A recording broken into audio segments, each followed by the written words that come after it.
To the point वेख रहे दर्शकों का स्वागत है। मैं हाँ गगनदीप चौहान। पूरी दुनिया इस वेले एक वड्डी फिक्र करी और फिक्र के लिए ग्लासगो ਦੇ ਵਿੱਚ 120 ਦੇ ਕਰੀਬ ਮੁਲਕਾਂ ਦੇ ਪ੍ਰਤੀਨਿਧੀ ਇਕੱਠੇ ਹੋਏ ਨੇ।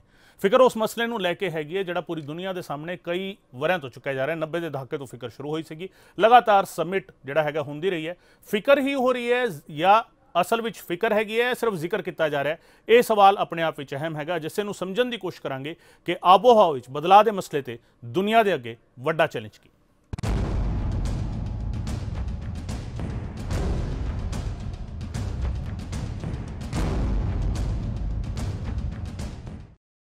ਤੇ ਅੱਜ ਦੀ ਚਰਚਾ ਦੇ ਵਿੱਚ ਸਵਾਲ ਜਿਹੜਾ ਅਸੀਂ ਪੁੱਛਣ ਜਾ ਰਹੇ ਹਾਂ, ਸਵਾਲ ਦਾ ਸਿੱਧਾ ਇੱਕੋ ਅਰਥ ਇੱਕੋ ਮਤਲਬ ਹੈਗਾ, ਗਲਾਸਗੋ ਦਾ ਜਿਹੜਾ ਮੈਰਾਥਨ ਮੰਥਨ ਹੈਗਾ ਉਸ ਦਾ ਚੁਗਿਰਦੇ ਨੂੰ ਬਚਾਉਣ ਦੇ ਲਈ ਉਹ ਕਿੰਨਾ ਪਾਸ ਹੋਵੇਗਾ। ਸਵਾਲ ਇਹ ਹੈਗਾ ਇਸ ਲਈ ਕਿਉਂਕਿ ਭਾਰਤ ਨੂੰ ਤਕਰੀਬਨ ਪਿਛਲੇ 1 ਸਾਲ ਦੇ ਵਿੱਚ 87 ਅਰਬ ਡਾਲਰ ਦਾ ਨੁਕਸਾਨ ਜਿਹੜਾ ਹੈਗਾ ਉਹ ਕੁਦਰਤੀ ਆਫਤ ਦੀ ਵਜ੍ਹਾ ਕਰਕੇ ਹੋਇਆ, ਜਿਸ ਦੇ ਵਿੱਚ ਕਈ ਸਾਰੀ ਕੁਦਰਤੀ ਆਫਤਾਂ ਆਈਆਂ ਨੇ। 1 ਸਾਲ ਦਾ ਨੁਕਸਾਨ ਹੈਗਾ। ਚੀਨ ਦਾ ਨੁਕਸਾਨ ਭਾਰਤ ਨਾਲੋਂ ਕਿਤੇ ਵੱਧ ਹੈਗਾ। ਤੇ ਦੂਜੇ ਪਾਸੇ ਭਾਰਤ ਸਰਕਾਰ ਜਿਹੜਾ ਬਜਟ ਪਾਸ ਕਰਦੀ ਹੈ 2020-21 ਦਾ ਜਿਹੜਾ ਅੰਦਾਜ਼ਨ ਬਜਟ ਸੀਗਾ ਉਸ ਦੇ ਵਿੱਚ ਚੁਗਿਰਦੇ ਬਾਰੇ ਮੰਤਰਾਲੇ ਦੇ ਲਈ ਰਕਮ ਜਿਹੜੀ ਹੈਗੀ ਹੈ ਤਕਰੀਬਨ 37% ਘਟਾ ਦਿੱਤੀ ਗਈ ਹੈ। ਤੇ ਇਸ ਸਭ ਦੇ ਵਿਚਾਲੇ ਪ੍ਰਧਾਨ ਮੰਤਰੀ ਨਰਿੰਦਰ ਮੋਦੀ ਇਹ ਕਹਿੰਦੇ ਨੇ ਕਿ ਜਿਹੜੇ ਤਰੱਕੀ ਕਰ ਰਹੇ ਮੁਲਕ ਨੇ ਉਹਨਾਂ ਨੂੰ GDP ਦਾ 1% ਜਿਹੜਾ ਹੈਗਾ ਚੁਗਿਰਦੇ ਤੇ ਖਰਚ ਕਰਨਾ ਚਾਹੀਦਾ ਹੈ। ਹੁਣ ਤੱਕ ਦੀਆਂ ਸਰਕਾਰਾਂ ਨੇ ਕੀ ਕੀਤਾ ਵੀ ਹੈ ਕੁਝ ਜਾਂ ਨਹੀਂ, ਇਸ ਨੂੰ ਵੀ ਸਮਝਾਂਗੇ। ਨਾਲ ਜਿਹੜੀ ਹੁਣ ਦੀ ਸਰਕਾਰ ਹੈਗੀ ਹੈ ਕਿ ਸਿਰਫ ਮਾਰਕੀਟਿੰਗ ਹੋ ਰਹੀ ਹੈ ਜਾਂ ਅਸਲ ਵਿੱਚ ਗਰਾਊਂਡ ਰਿਐਲਿਟੀ ਜਿਹੜੀ ਹੈਗੀ ਹੈ ਉਸ ਨੂੰ ਬਦਲਣ ਦੀ ਕੋਸ਼ਿਸ਼ ਵੀ ਹੋ ਰਹੀ ਹੈ, ਇਸ ਨੂੰ ਸਮਝਣ ਦੀ ਕੋਸ਼ਿਸ਼ ਕਰਾਂਗੇ। ਖਾਸ ਪੈਨਲ ਸਾਡੇ ਨਾਲ ਮੌਜੂਦ ਹੈਗਾ। ਸਾਡੇ ਨਾਲ ਚੇਤਨ ਜੋਸ਼ੀ ਸਾਹਿਬ ਮੌਜੂਦ ਨੇ ਬੀਜੇਪੀ ਦੇ ਪ੍ਰਤੀਨਿਧੀ ਵਜੋਂ। ਜੋਸ਼ੀ ਸਾਹਿਬ ਬਹੁਤ ਸਵਾਗਤ ਹੈ ਤੁਹਾਡੇ ਇਸ ਚਰਚਾ ਦੇ ਵਿੱਚ। ਸੁਖਦੇਵ ਸਿੰਘ ਰੋਪੜ ਸਾਹਿਬ ਕਾਂਗਰਸ ਦੇ ਪ੍ਰਤੀਨਿਧੀ ਵਜੋਂ ਸਾਡੇ ਨਾਲ ਮੌਜੂਦ ਨੇ। ਰੋਪੜ ਜੀ ਬਹੁਤ ਸਵਾਗਤ ਤੁਹਾਡੇ ਇਸ ਚਰਚਾ ਦੇ ਵਿੱਚ। ਸਾਡੇ ਨਾਲ ਰਵਿੰਦਰ ਸਿੰਘ ਆਮ ਆਦਮੀ ਪਾਰਟੀ ਦੇ ਪ੍ਰਤੀਨਿਧੀ ਵਜੋਂ ਮੌਜੂਦ ਨੇ। ਰਵਿੰਦਰ ਜੀ ਬਹੁਤ ਸਵਾਗਤ ਹੈ ਤੁਹਾਡਾ ਇਸ ਚਰਚਾ ਦੇ ਵਿੱਚ। ਤੇ ਸਾਡੇ ਨਾਲ ਐਨਵਾਇਰਨਮੈਂਟਲਿਸਟ ਉਹ ਸ਼ਖਸ ਜਿਨ੍ਹਾਂ ਨੇ ਚੁਗਿਰਦੇ ਬਾਰੇ ਜਦੋਂ ਗੱਲ ਕੀਤੀ ਹੈ ਤਾਂ ਉਹਨਾਂ ਦੀ ਗੱਲ ਜਿਹੜਾ ਹੈਗਾ ਭਾਰਤ ਤੋਂ ਲੈ ਕੇ UN ਤੱਕ ਸੁਣਾਈ ਦਿੰਦੀ ਹੈ। ਅਰੁਣਦੀਪ ਆਲੂਵਾਲੀਆ ਸਰ ਸਾਡੇ ਨਾਲ ਮੌਜੂਦ ਨੇ। ਪ੍ਰੋਫੈਸਰ ਅਰੁਣਦੀਪ ਆਲੂਵਾਲੀਆ ਜੀ ਤੁਹਾਡਾ ਹੀ ਬਹੁਤ ਸਵਾਗਤ ਇਸ ਚਰਚਾ ਦੇ ਵਿੱਚ। ਸਭ ਤੋਂ ਪਹਿਲਾਂ ਚੇਤਨ ਜੋਸ਼ੀ ਜੀ PM ਕਹਿੰਦੇ ਨੇ ਕਿ ਜਿਹੜੇ ਤਰੱਕੀ ਕਰ ਰਹੇ ਮੁਲਕ ਨੇ 1% ਜਿਹੜਾ ਹੈਗਾ GDP ਦਾ ਖਰਚ ਕਰਨਾ ਚਾਹੀਦਾ ਹੈ। ਅਸੀਂ ਕਿੰਨਾ ਖਰਚ ਕਰ ਰਹੇ ਹਾਂ?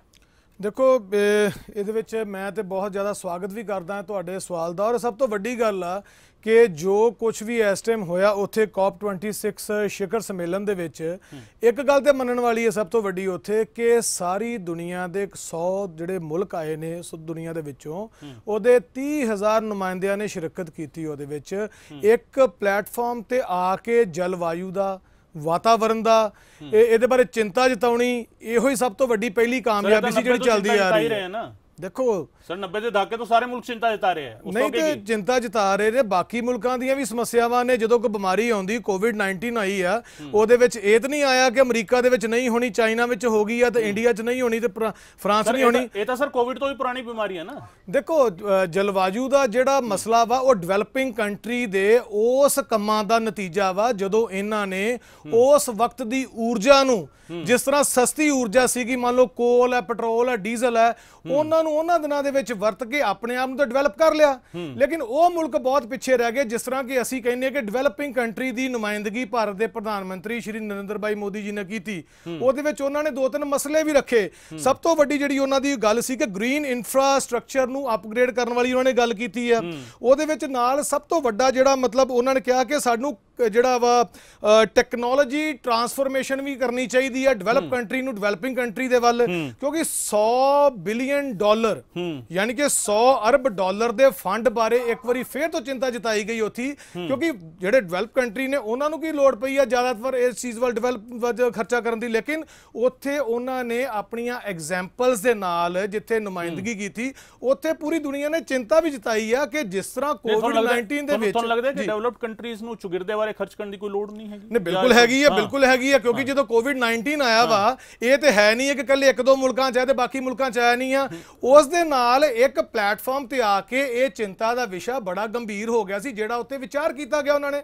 ਔਰ ਤੁਸੀਂ ਦੇਖੋ ਜੇ ਹਿੰਦੁਸਤਾਨ ਦੇ ਵਿੱਚ ਤੁਸੀਂ ਗੱਲ ਕੀਤੀ ਆ, ਸਾਰੀਆਂ ਸਰਕਾਰਾਂ, ਕਾਂਗਰਸੀ ਸਰਕਾਰ ਰਹੀ ਹੈ, ਪਿੱਛੇ ਰਲੀ ਮਿਲੀ ਸਰਕਾਰ ਰਹੀ ਹੈ, NDA ਦੀ ਸਰਕਾਰ ਰਹੀ ਹੈ, UPA ਦੀ ਸਰਕਾਰ ਰਹੀ ਆ, ਤੇ ਕੁਝ ਉਹ ਲੋਕ ਵੀ ਜਿਨ੍ਹਾਂ ਨੇ ਅਜੇ ਸ਼ਮੂਲੀਅਤ ਕਰਨੀ ਹੈ ਲੇਕਿਨ ਪਾਰਟੀ ਦੇ ਰੂਪ ਦੇ ਵਿੱਚ ਉਹ ਲੋਕ, ਕਈ ਨਵੀਆਂ ਪਾਰਟੀਆਂ ਵੀ ਬਣੀਆਂ ਨੇ। ਲੇਕਿਨ ਉਹਨਾਂ ਸਾਰਿਆਂ ਦਾ ਵੀ ਚਿੰਤਾ ਦਾ ਵਿਸ਼ਾ ਰਲੇਵਾਂ ਸਾਡੇ ਨਾਲ ਆ। ਕਿਉਂਕਿ ਜਦੋਂ ਕਿਸੇ ਮੁਲਕ ਦਾ ਪ੍ਰਧਾਨ ਮੰਤਰੀ ਇੱਕ ਪਲੇਟਫਾਰਮ ਤੇ ਜਾ ਕੇ ਆਪਣੇ ਮੁਲਕ ਦੇ ਨਾਲ ਦੂਸਰੇ ਡਿਵੈਲਪਿੰਗ ਕੰਟਰੀ ਦੀ ਗੱਲ ਕਰਦਾ, ਡਿਵੈਲਪ ਕੰਟਰੀ ਦੇ ਅੱਗੇ, ਕਿਉਂਕਿ ਇੱਕ ਡਿਵੈਲਪਿੰਗ ਔਰ ਡਿਵੈਲਪਿੰਗ ਕੰਟਰੀਜ਼ ਦੀ ਨੁਮਾਇੰਦਗੀ ਕਰਕੇ ਜਦੋਂ ਉਹਨਾਂ ਨੇ ਕਿਹਾ ਕਿ ਇੱਕ ਸੂਰਜ ਇੱਕ ਸੰਸਾਰ, ਯਾਨੀ ਕਿ ਵਨ ਸਨ ਵਨ ਵਰਲਡ, ਇਸ ਤਰ੍ਹਾਂ ਦੀਆਂ ਜਦੋਂ ਗੱਲਾਂ ਕਰਕੇ ਉਹਨਾਂ ਨੇ ਗੱਲਾਂ ਹੀ ਨੇ ਨਾ ਸਰ ਮਾਰਕੀਟਿੰਗ ਵਾਲੀ ਗੱਲਾਂ ਤਾਂ ਬਹੁਤ ਸਾਰੀਆਂ ਹੁੰਦੀਆਂ ਨੇ। ਇਸ ਤਰ੍ਹਾਂ ਦੇ ਜਿਹੜੇ ਮਾਰਕੀਟਿੰਗ ਵਾਲੀ ਜਿਹੜੇ ਹੁੰਦੇ ਸਰ, ਇਹ ਬਹੁਤ ਛੱਡੇ ਜਾਂਦੇ। ਦੇਖੋ ਇਦਾਂ ਦੀ ਜੁਮਲਿਆਂ ਵਾਲੀ ਗੱਲ ਨਹੀਂ ਹੁੰਦੀ ਸਰ। ਨਹੀਂ ਜੁਮਲਿਆਂ ਵਾਲੀ ਗੱਲ ਨਹੀਂ ਸਰ, ਗੱਲ ਕੰਪਲੀਟ ਕਰ ਲੈਣ ਦਿਓ ਨਾ, ਗੱਲ ਕੰਪਲੀਟ ਕਰ ਲੈਣ ਦਿਓ। ਸਰ ਜੋਸ਼ੀ ਜੀ, ਫੈਕਚੁਅਲ ਗੱਲ ਇਹ ਹੈ ਕਿ ਸਰਕਾਰ ਨੇ ਇਸ ਸਾਲ ਦੇ ਬਜਟ ਦੇ ਵਿੱਚ ਚੁਗਿਰਦੇ ਬਾਰੇ ਜਿਹੜਾ ਮੰਤਰਾਲਾ ਹੈਗਾ ਉਸ ਦਾ ਬਜਟ 35% ਘਟਾ ਦਿੱਤਾ ਹੈ ਜੀ ਮੋਦੀ ਸਰਕਾਰ ਨੇ। ਤੇ ਬਾਹਰ ਜਾ ਕੇ ਤੁਸੀਂ ਕਹਿੰਦੇ ਹੋ ਕਿ ਨਹੀਂ ਬਾਕੀ ਕੰਟਰੀਜ਼ ਨੂੰ 1% ਜਿਹੜਾ ਹੈ ਉਹ ਤੇ 100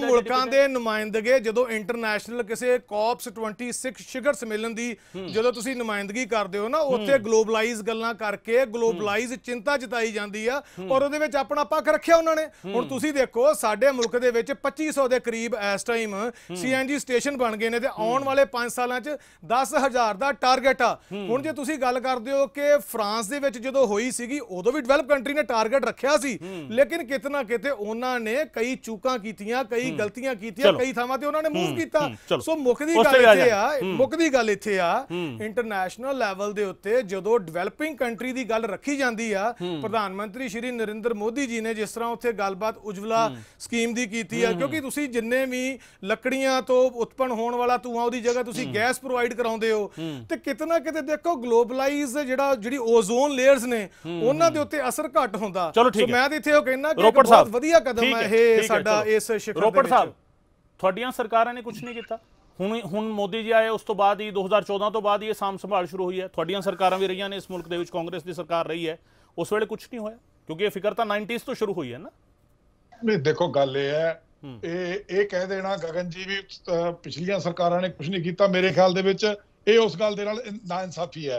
ਦੇਖੋ ਪਿਛਲੇ ਲੰਮੇ ਸਮੇਂ ਦੇ ਉੱਤੋਂ ਤੋਂ ਜਿਹੜਾ ਇਹ ਆਪਣਾ ਗਲੋਬਲ ਵਾਰਮਿੰਗ ਦਾ ਜਿਹੜਾ ਇਸ਼ੂ ਹੈ ਇਹ ਬੜਾ ਗੰਭੀਰ ਮਾਮਲਾ ਹੈ, ਕਿਉਂਕਿ ਇਸ ਅਸੀਂ ਵਾਤਾਵਰਣ ਦੇ ਵਾਸਤੇ ਬਹੁਤ ਲੰਮੇ ਸਮੇਂ ਤੋਂ ਅਸੀਂ ਚਿੰਤਤ ਹਾਂ ਔਰ ਬਹੁਤ ਸਾਰੇ ਪ੍ਰੋਜੈਕਟ ਫਸੇ ਰਹੇ ਨੇ। ਔਰ ਜੇ ਮੈਨੂੰ ਇਹ ਗੱਲ ਕਹਿਣ ਦੇ ਵਿੱਚ ਵੀ ਕੋਈ ਉਹ ਨਹੀਂ, ਜਦੋਂ NDA ਦੀ ਸਰਕਾਰ ਆਈ ਇਹ ਹੱਥ ਆਪਣੀ ਪਿੱਠ ਥਾਪੜਦੇ ਰਹੇ ਵੀ ਜਿਹੜੇ ਪ੍ਰੋਜੈਕਟ ਫਸੇ ਹੋਏ ਅਸੀਂ ਪਾਸ ਕਰਤੇ, ਕਿਉਂਕਿ ਬਹੁਤ ਸਾਰੇ এনवायरमेंट ਇਸ਼ੂਜ਼ ਦੇ ਉੱਤੇ ਪ੍ਰੋਜੈਕਟ ਫਸੇ ਹੋਏ ਸੀ ਔਰ ਨਹੀਂ ਚਾਹੁੰਦੀ ਸੀ ਪਿਛਲੀ ਸਰਕਾਰ ਵੀ এনवायरमेंट ਨਾਲ ਬਹੁਤੀ ਛੇੜਛਾੜ ਕੀਤੀ ਜਾਵੇ। ਦੇਖੋ ਗੱਲ ਇੱਕ ਹੈ, ਇੱਕ ਗੱਲ ਮੈਂ ਚੇਤਨ ਜੀ ਦੀ ਨਾਲ ਗੱਲ ਮੇਰੇ ਕੋਲ ਸਹਿਮਤ ਹਾਂ ਵੀ ਜਿਹੜਾ ਡਿਵੈਲਪਡ ਕੰਟਰੀ ਨੇ ਉਹਨਾਂ ਨੇ ਤਾਂ ਆਪਣੇ ਆਪ ਨੂੰ ਡਿਵੈਲਪ ਕਰ ਲਿਆ। ਉਹਨਾਂ ਨੂੰ ਜਦੋਂ ਕੋਲ ਯੂਜ਼ ਕਰਦੀ ਸੀ ਕੋਲ ਯੂਜ਼ ਕੀਤਾ, ਜਿੰਨਾ ਕਾਰਬਨ ਐਮਿਸ਼ਨ ਸਾਡੇ ਜਿਹੜੇ G20 ਕੰਟਰੀਜ਼ ਪਹਿਲਾਂ ਜਿਹੜੇ ਹੁਣ ਆਪਾਂ ਰੋਮ 'ਚ ਬੈਠ ਕੇ ਗੱਲ ਕਰ ਰਹੇ ਨੇ, ਉਹ G20 ਕੰਟਰੀਜ਼ ਨੇ ਜਿਹੜੇ ਉਹ 80% ਕਾਰਬਨ ਐਮਿਸ਼ਨ ਤਾਂ ਉਹ ਸਾਰੇ ਵਰਲਡ ਦੀ ਉਹ ਉਹਨਾਂ ਦੇ ਕੋਲੋਂ ਆਉਂਦੀ ਹੈ। ਜਿਹੜੀ ਕਾਰਬਨ ਐਮਿਸ਼ਨ ਦਾ ਸਭ ਤੋਂ ਵੱਡੀ ਸਾਡੇ ਵਾਸਤੇ ਇਸ਼ੂ ਹੈ, ਸਭ ਤੋਂ ਵੱਡਾ ਗਲੋਬਲ ਵਾਰਮਿੰਗ ਵਾਸਤੇ ਪ੍ਰੋਬਲਮ ਹੈ, ਉਹਦਾ ਸਭ ਤੋਂ ਵੱਡੀ ਉਹ ਕਰਦੇ ਆ। ਪਰ ਮੈਨੂੰ ਅਫਸੋਸ ਹੈ ਉਹ ਇਹ ਚਾਹੇ ਕੋਈ ਵੀ ਸਰਕਾਰ ਹੋਵੇ, ਹਜੇ ਵੀ ਅਸੀਂ ਉਹ ਜਿਹੜਾ ਉਹਨਾਂ ਚੀਜ਼ਾਂ ਤੋਂ ਬਾਹਰ ਨਹੀਂ ਨਿਕਲੇ। ਅਸੀਂ ਦੇਖੋ ਅਸੀਂ ਪੰਜਾਬ 'ਚ ਬੈਠੇ ਆ, ਪੰਜਾਬ ਦੇ ਵਿੱਚ ਪੰਜਾਬ ਨੂੰ ਜਿਹੜਾ ਕੋਲ ਮਾਈਨ ਹੈ ਘੱਟੋ ਘੱਟ ਜਿਹੜੀ ਹੈ ਉਹ 2100 ਕਿਲੋਮੀਟਰ ਪੈਂਦੀ ਹੈ ਜੀ। 2100 ਕਿਲੋਮੀਟਰ ਅਸੀਂ ਹਜੇ ਵੀ ਥਰਮਲ ਪਾਵਰ ਸਟੇਸ਼ਨ ਵੱਲ ਨੂੰ ਭੱਜਦੇ ਆ। ਅਸੀਂ ਕਿਉਂ ਨਹੀਂ ਆਪ ਸਟੇਟਾਂ ਦੇ ਵਿੱਚ ਸਮਝੌਤਾ ਕਰਾਉਂਦੇ? ਸਾਡੇ ਕੋਲੇ ਹਿਮਾਚਲ ਹੈ, ਹਿਮਾਚਲ ਦੇ ਵਿੱਚ ਇੰਨੀ ਕੁ ਸਾਡੇ ਕੋਲੇ ਉਹਦੀ ਆਪਣਾ ਜਿਹੜੇ ਹਾਈਡਲ ਦੀ ਸਕੋਪ ਹੈਗਾ ਜਿਹਦੇ ਨਾਲ ਕਿ ਘੱਟ ਔਰ ਉਹ ਵੀ ਉਸ ਕਿਸਮ ਦਾ ਹਾਈਡਲ ਜਿਹੜਾ ਕਿ ਅਸੀਂ ਸਤਲੁਜ ਦੇ ਉਸ ਤੇ ਉਹਨਾਂ ਨੂੰ ਬੜਾ ਰਸਤੇ ਦੇ ਵਿੱਚ ਲਾ ਸਕਦੇ ਆ, ਜਿਹਦੇ ਵਾਸਤੇ ਸਾਨੂੰ ਰਿਜ਼ਰਵਰ ਬਣਾਉਣ ਦੀ ਲੋੜ ਨਹੀਂ। ਕਿਉਂਕਿ ਜਦੋਂ ਅਸੀਂ ਰਿਜ਼ਰਵਰਸ ਬਣਾਉਣੇ ਆ ਨਾ, ਜਦੋਂ ਅਸੀਂ ਜਿਵੇਂ ਗੋਬਿੰਦ ਸਾਗਰ ਬਣਾਇਆ ਤਾਂ ਉਦੋਂ ਵੀ ਬਹੁਤ ਸਾਰੀ এনवायरमेंटਲ ਛੇੜਛਾੜ ਹੁੰਦੀ ਹੈ। ਇਸ ਕਰਕੇ ਸਾਨੂੰ ਲੰਬੇ ਸਮੇਂ ਦੀਆਂ ਪਲਾਨਿੰਗਸ ਕਰਨੀਆਂ ਚਾਹੀਦੀਆਂ ਨੇ। ਲੰਬੇ ਸਮੇਂ ਦੀ ਪਲਾਨਿੰਗ ਕਰਨੀ ਚਾਹੀਦੀ ਹੈ, ਪਰ ਅਸੀਂ ਕਰਦੇ ਚਾਹੇ ਮੈਂ ਤਾਂ ਬਿਲਕੁਲ ਕਹਿ ਰਿਹਾ, ਚਾਹੇ ਉਹ ਪੈਰਿਸ ਡੈਕਲੇਰੇਸ਼ਨ ਹੋਵੇ, ਪੈਰਿਸ ਡੈਕਲੇਰੇਸ਼ਨ ਕਰ ਲਈ ਜੀ ਇਹਨਾਂ ਨੇ, ਉਸ ਤੋਂ ਬਾਅਦ ਅਮਰੀਕਾ ਉਹਦੇ ਤੋਂ ਭੱਜ ਗਿਆ। ਅਮਰੀਕਾ ਕਹਿੰਦਾ ਵੀ ਦੇਖੋ ਜੀ ਆਪਣਾ ਉਹ ਕਹਿੰਦਾ ਮੈਂ ਕਿਉਂ ਪੈਸੇ ਖਰਚਾਂ। ਠੀਕ ਹੈ, ਰੋਪੜ ਜਾਂਦਾ ਵਾਪਸ ਆਉਣਾ ਤੁਹਾਡੇ ਕੋਲ। ਰਵਿੰਦਰ ਸਿੰਘ ਜੀ ਕਰਕੇ ਠੀਕ ਹੈ, ਰਵਿੰਦਰ ਸਿੰਘ ਜੀ, ਭਾਰਤ ਦੀ ਤਾਂ ਰਾਜਧਾਨੀ ਜਿਹੜੀ ਹੈਗੀ ਹੈ ਉਹੀ ਪੋਲੂਸ਼ਨ ਦੇ ਮਾਮਲੇ ਵਿੱਚ ਇੰਨਾ ਅੱਗੇ ਜਾ ਚੁੱਕੀ ਹੈ ਕਿ ਬਾਕੀ ਤਾਂ ਮੁਲਕ ਦੀ ਅਸੀਂ ਗੱਲ ਹੀ ਕੀ ਕਰੀਏ, ਉੱਥੇ ਰਾਜ ਤੁਹਾਡਾ ਹੈ।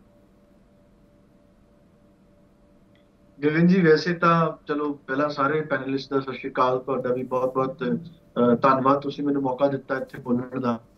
ਤੇ ਇਹ ਜਿਹੜੀ ਇਹ ਸਾਰੀ ਚੱਲ ਰਹੀ ਹੈ G20 ਮੁਲਕਾਂ ਦੀ ਹੋ ਰਹੀ ਹੈ ਮੀਟਿੰਗ ਰੋਮ ਦੇ ਅੰਦਰ ਹੋ ਰਹੀ ਹੈ, ਇਹ ਪਹਿਲੀ ਗੱਲ ਤਾਂ ਬਹੁਤ ਵਧੀਆ ਗੱਲ ਹੈ, 90 ਤੋਂ ਚੱਲ ਰਹੀ ਹੈ, ਸਿਰ ਜੋੜ ਕੇ ਬੈਠਣ ਦੀ ਜਿਹੜੀ ਇੱਕ ਕਵਾਇਦ ਹੈ ਉਹ ਕੀਤੀ ਜਾ ਰਹੀ ਹੈ ਪੂਰੇ ਵਿਸ਼ਵ ਦੇ ਲੀਡਰਸ ਵੱਲੋਂ, ਇਹ ਵਧੀਆ ਗੱਲ ਹੈ। ਪਰ ਅਨਫੋਰਚੂਨੇਟਲੀ ਸਾਡਾ ਜਿਹੜਾ ਮੁਲਕ ਹੈ ਉਹ ਤਾਂ ਕਰ ਰਿਹਾ, ਫਸਿਆ ਹੋਇਆ ਵੋਟ ਪੋਲਰਾਈਜੇਸ਼ਨ ਦੀ ਰਾਜਨੀਤੀ ਦੇ ਅੰਦਰ, ਧਰਮ ਦੀ ਰਾਜਨੀਤੀ ਦੇ ਅੰਦਰ, ਫੈਡਰਲਿਜ਼ਮ ਦੀ ਕਿਲਿੰਗ ਦੀ ਰਾਜਨੀਤੀ ਦੇ ਅੰਦਰ, ਕਿਸੇ ਨਾ ਕਿਸੇ ਤਰੀਕੇ ਨਾਲ ਹੈਜਮਨਾਈਜੇਸ਼ਨ ਆਫ ਪਾਵਰ ਵੱਲ ਜਿਹੜਾ ਸਾਡਾ ਮੁਲਕ ਵੱਧ ਰਿਹਾ ਹੈ, ਉਹਦੇ 'ਚ ਮੈਨੂੰ ਨਹੀਂ ਲੱਗਦਾ ਕਿ ਪੰਜਾਬ ਤੇ ਭਾਰਤ ਦੇ ਧਰਾਤਲ ਦੇ ਉੱਪਰ ਇੰਨੀ ਸੁਲਝੀ ਹੋਈ ਗੱਲਾਂ ਕਰਕੇ ਸਾਰੇ ਪਾਰਟੀਆਂ ਦੇ ਨੁਮਾਇੰਦਿਆਂ ਨੂੰ ਬਿਠਾ ਕੇ ਇਹ ਗੱਲ ਕਰਨ ਦਾ ਕੋਈ ਸਕੋਪ ਹੈਗਾ ਪ੍ਰਾਇਮਰਲੀ। ਤੇ ਸੈਕੰਡਰਲੀ ਜਿਹੜੀ ਤੁਸੀਂ ਗੱਲ ਕਰ ਰਹੇ ਹੋ, ਰੋਪੜ ਜੀ ਨੇ ਬੜਾ ਵਧੀਆ ਐਗਜ਼ਾਮਪਲ ਦਿੱਤਾ, ਮੈਂ ਇਸ ਗੱਲ ਦੀ ਸ਼ਲਾਘਾ ਕਰਦਾ ਕਿ ਅਸੀਂ ਅੱਜ ਵੀ ਥਰਮਲ ਵੱਲ ਵੱਧਦੇ ਹਾਂ। ਤੁਸੀਂ ਜੇ UN ਦੀ ਅੱਜ ਕੱਲ ਇੱਕ ਐਡ ਦੇਖੋ, ਸਪਾਂਸਰ ਹੋਈ ਹੈ, ਉਹ ਐਡ ਫੋਸਿਲ ਫਿਊਲ ਦੇ ਉੱਪਰ ਡਾਇਨਾਸੌਰ ਆ ਕੇ UN ਅਸੈਂਬਲੀ ਦੇ ਵਿੱਚ ਬੋਲ ਰਹੇ ਹੈ ਕਿ ਭਾਈ ਫੋਸਿਲ ਫਿਊਲਸ ਯੂਜ਼ ਕਰਨੇ ਬੰਦ ਕਰੋ, ਜਿਹੜਾ ਤੁਹਾਡਾ ਗਲੋਬਲ ਵਾਰਮਿੰਗ ਵੱਧ ਰਹੀ ਹੈ ਉਹਦੇ ਉੱਪਰ ਸਿਰ ਜੋੜ ਕੇ ਬੈਠੋ ਤੇ ਬੈਠ ਕੇ ਗੱਲ ਕਰਨੀ ਸ਼ੁਰੂ ਕਰੋ। ਬਿਲਕੁਲ ਇਸ 'ਚ ਕੋਈ ਦੋ ਰਾਏ ਨਹੀਂ ਹੈਗੀ ਕਿ ਜਿਹੜਾ 80% ਜਿਹੜੀ ਕਾਰਬਨ ਐਮਿਸ਼ਨ ਹੁੰਦੀ ਹੈ ਡਿਵੈਲਪਡ ਮੁਲਕਾਂ ਤੋਂ ਆਉਂਦੀ ਹੈ। ਸਰ ਮੈਂ ਦਿੱਲੀ ਦਾ ਸਵਾਲ ਕੀਤਾ ਵੈਸੇ ਰਵਿੰਦਰ ਜੀ, ਮੇਰਾ ਸਵਾਲ ਦਿੱਲੀ ਲਈ ਸੀਗਾ। ਆਪਣਾ ਪੂਰਾ ਝਾੜ ਦਈਏ, ਮੇਰੀ ਗੱਲ ਕੰਪਲੀਟ ਹੋਣ ਦਿਓ ਗਗਨ ਜੀ। ਤੇ ਜਿਹੜੀ ਤੁਸੀਂ ਦਿੱਲੀ ਦੀ ਗੱਲ ਕੀਤੀ ਹੈ, ਚਾਹੇ ਉਹ 에ਅਰ ਗਨ ਹੋਵੇ, ਭਾਵੇਂ ਪੂਰੇ ਭਾਰਤ ਦਾ ਪਹਿਲਾ ਐਂਟੀ ਸਮੋਗ ਟਾਵਰ ਬਣਾਉਣ ਦੀ ਗੱਲ ਹੋਵੇ, ਉਹਦੇ ਉੱਪਰ ਨਮੂਨੇ ਦਾ ਤੌਰ ਤੇ ਟਾਵਰ ਬਣਾ ਕੇ ਉਹਨੂੰ ਪੂਰੇ ਭਾਰਤ ਦੇ ਵਿੱਚ ਲਾਗੂ ਕਰਨ ਦੀ ਗੱਲ ਹੋਵੇ, ਐਂਟੀ ਸਮੋਗ ਗਨ ਬਣਾਉਣ ਦੀ ਗੱਲ ਹੋਵੇ, ਤੇ ਜਿਹੜੀ ਪੰਜਾਬ ਦੇ ਵਿੱਚ ਪਰਾਲੀ ਜਲਦੀ ਹੈ ਉਹਦੇ ਉੱਪਰ ਵੀ ਰਿਸਰਚ ਸੈਂਟਰਸ ਨੂੰ ਸਪੈਸ਼ਲੀ ਰਿਸਰਚ ਕਰਕੇ ਇੱਕ ਇਦਾਂ ਦਾ ਘੋਲ ਤਿਆਰ ਕਰਨ ਦੀ ਗੱਲ ਹੋਵੇ ਜਿਹੜਾ ਪਰਾਲੀ ਨੂੰ ਨਿਸ਼ਕਸ਼ ਕਰਕੇ ਉਹਨੂੰ ਖਾਦ ਦੇ ਰੂਪ ਦੇ ਵਿੱਚ ਬਦਲਦਾ ਤੇ ਪੰਜਾਬ ਦੇ ਕਿਸਾਨਾਂ ਲਈ ਉਹ ਬਿਹਤਰ ਸਾਬਤ ਹੋ ਸਕਦਾ, ਉਹਨਾਂ ਸਾਰਿਆਂ ਤੇ ਗੱਲ ਕਰਨ ਦੀ ਗੱਲ ਹੋਵੇ, ਉਹ ਆਮ ਆਦਮੀ ਪਾਰਟੀ ਕਰ ਰਹੀ ਹੈ। ਪਰ ਜਿਹੜੀ ਅੱਜ ਦੀ ਨੀਡ ਆਫ ਦੀ ਆਰ ਹੈ, ਉਹ ਸਾਰੀ ਪਾਰਟੀਆਂ ਨੂੰ ਸਿਰ ਜੋੜ ਕੇ ਬੈਠਣ ਲਈ, ਇਨਸਾਨੀਅਤ ਲਈ, ਹਿਊਮੈਨਿਟੀ ਲਈ ਤੇ ਭਾਰਤ ਦੇ ਆਮ ਲੋਕਾਂ ਦੀ ਤੇ ਪੂਰੇ ਵਿਸ਼ਵ ਦੇ ਵਿੱਚ ਜਿਹੜੀ ਹੈਗੀ ਇਹ ਗੱਲ ਤੋਰਨ ਦੀ ਗੱਲ ਹੈ। ਬਿਲਕੁਲ ਭਾਰਤ ਠੀਕ ਹੈ, ਸਾਰਿਆਂ ਨੂੰ ਇਕੱਠੇ ਬਹਿ ਕੇ ਗੱਲ ਕਰਨੀ ਚਾਹੀਦੀ ਹੈ, ਪਰ ਕੱਲਾ ਗੱਲ ਤੱਕ ਹੀ ਸੀਮਤ ਨਾ ਰਹੀ ਹੈ, ਉਸ ਤੋਂ ਅੱਗੇ ਐਕਸ਼ਨ ਜਿਹੜਾ ਹੈਗਾ ਉਹ ਵੀ ਕਿਤੇ ਨਾ ਕਿਤੇ ਨਜ਼ਰ ਆਵੇ। ਇੱਕ ਛੋਟਾ ਜਿਹਾ ਬ੍ਰੇਕ ਮੈਂ ਲੈ ਰਿਹਾ। ਪ੍ਰੋਫੈਸਰ ਆਹਲੂਵਾਲੀਆ, ਮੈਂ ਤੁਹਾਡੇ ਕੋਲ ਆਵਾਂਗਾ ਉਸ ਤੋਂ ਬਾਅਦ, ਔਰ ਇਹ ਸਮਝਣ ਦੀ ਕੋਸ਼ਿਸ਼ ਕਰਾਂਗਾ ਕਿ ਇਹ ਜਿਹੜੀ ਸਿਆਸੀ ਤਰ੍ਹਾਂ ਜਿਹੜੀਆਂ ਗੱਲਾਂ ਕਰ ਰਹੀਆਂ ਨੇ, ਇਹ ਜਿਹੜੀ ਪੋਲਿਊਸ਼ਨ ਨੂੰ ਲੈ ਕੇ ਜਿਹੜੀ ਫਿਕਰ ਅਸਲ ਵਿੱਚ ਜ਼ਾਹਿਰ ਕਰ ਰਹੀਆਂ ਨੇ, ਕੀ ਸਿਰਫ ਫਿਕਰ ਇਹਨਾਂ ਨੂੰ ਹੈਗੀ ਵੀ ਹੈ ਜਾਂ ਸਿਰਫ ਜ਼ਿਕਰ ਤੱਕ ਸੀਮਿਤ ਨੇ? ਹੁਣ ਤੱਕ ਕੀ ਕੁਝ ਕੀਤਾ ਹੈ? ਛੋਟੇ ਜਿਹੇ ਬ੍ਰੇਕ ਤੋਂ ਬਾਅਦ ਸਮਝਾਂਗੇ। ਪ੍ਰਗਟਾਵਾ ਮੁੜ ਤੋਂ ਸਵਾਗਤ ਕਰਦੇ ਹਾਂ ਦਰਸ਼ਕਾਂ ਦਾ। ਦੁਨੀਆ ਅੱਗੇ ਅੱਜ ਵੱਡਾ ਚੈਲੰਜ ਕੀ ਹੈਗਾ, ਇਸ ਨੂੰ ਸਮਝਣ ਦੀ ਕੋਸ਼ਿਸ਼ ਕਰ ਰਹੇ ਹਾਂ। ਸਵਾਲ ਇੱਕੋ ਸਮਝ ਰਹੇ ਹਾਂ, ਗਲਾਸਗੋ ਦਾ ਮੈਰਾਥਨ ਮੰਥਨ ਜਿਹੜਾ ਹੈਗਾ ਚੌਗਿਰਦੇ ਨੂੰ ਬਚਾਉਣ ਦੇ ਲਈ ਕਿੰਨਾ ਪਾਸ ਹੋਵੇਗਾ? ਪ੍ਰੋਫੈਸਰ ਆਹਲੂਵਾਲੀਆ ਸਾਡੇ ਨਾਲ ਲਗਾਤਾਰ ਮੌਜੂਦ ਨੇ ਪੈਨਲ ਦੇ ਵਿੱਚ। ਪ੍ਰੋਫੈਸਰ ਆਹਲੂਵਾਲੀਆ, ਇਹ ਜਿਹੜੀ ਚਰਚਾ ਜਿਹੜੀ ਹੁਣ ਪਹਿਲੇ ਹਿੱਸੇ 'ਚ ਹੋਈ, ਉਸ ਦੇ ਵਿੱਚ ਸਿਆਸੀ ਗੱਲਾਂ ਤਾਂ ਬਹੁਤ ਸਾਰੀਆਂ ਹੋਈਆਂ, ਫਿਕਰ ਵੀ ਜ਼ਾਹਿਰ ਕੀਤੀ ਗਈ, ਉਹ ਫਿਕਰ ਕਿੰਨੀ ਅਸਲੀ ਨਜ਼ਰ ਆਉਂਦੀ ਹੈ? ਇੰਨੇ ਸਾਲਾਂ ਤੋਂ ਇਹ ਫਿਕਰ ਜਿਹੜੀ ਹੈਗੀ ਉਹ ਹੁੰਦੀ ਆ ਰਹੀ ਹੈ ਜਾਂ ਸਿਰਫ ਜ਼ਿਕਰ ਹੁੰਦਾ ਆ ਰਿਹਾ ਉਸ ਦਾ? जिक्र तो शायद सीरियस होता है जी, पर वो बहुत टेम्परेरी होता है और जस्ट बहस के लिए होता है थोड़ी देर, उसके बाद में हम फिर अपने उन्हीं बेढंगी चाल पे वापस आ जाते हैं। राइट। आप देखिए जो डेवलप्ड कंट्रीज हैं जी, मैं 2 साल स्विट्जरलैंड में रहा हूँ, यूरोप में काफी ट्रैवल किया है, अमेरिका में भी रहा हूँ, वहां पे इलेक्शन एनवायरनमेंट पे होता है।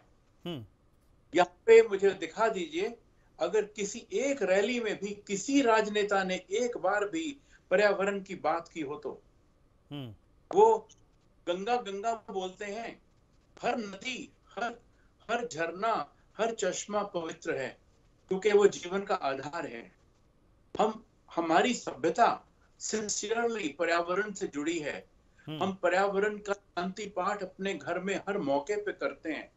जहां तक हमारी जनता का सवाल है, जनता पर्यावरण से दिल से जुड़ी है, पर हमारे नेतागण अनफॉर्चुनेटली उनकी मजबूरियां कुछ ऐसी आ जाती हैं कि पर्यावरण के वो कोसों दूर होते हैं। उनकी बात जिसको बोलते हैं चोंचले के लिए या जुमले के लिए भी नहीं होती है। मैंने कितने सारे इलेक्शन की रैलीज की भाषण सुने हैं, मुझे एक भी नहीं दिखाई दिया जहां किसी ने पर्यावरण की बात की हो। जो बहुत नए वाली पार्टीज हैं जो थोड़ी सी आउट ऑफ द बॉक्स बोलती दिखती थी, मैंने उनको भी, मैं किसी पार्टी का नाम नहीं ले रहा हूँ, सारे एक से हैं, किसी में कोई फर्क नहीं है, और इसका इलाज सिर्फ एक है, आप एजुकेशन पे जोर लगाइए और अगली पीढ़ी जो ये 10, 12, 15 साल वाली पीढ़ी जब पढ़ जाएगी, एजुकेशन की, एनवायरमेंट की एजुकेशन अगर सिंसियर होगी और बड़ी जेन्युइन होगी, इफेक्टिव होगी, खाली सुप्रीम कोर्ट के डंडे पे या यूजीसी के एक डायरेक्टिव पे एक खाली फॉर्मेलिटी भर नहीं होगी, उस दिन ये पीढ़ी इन सारे राजनेताओं को उखाड़ के फेंक देगी।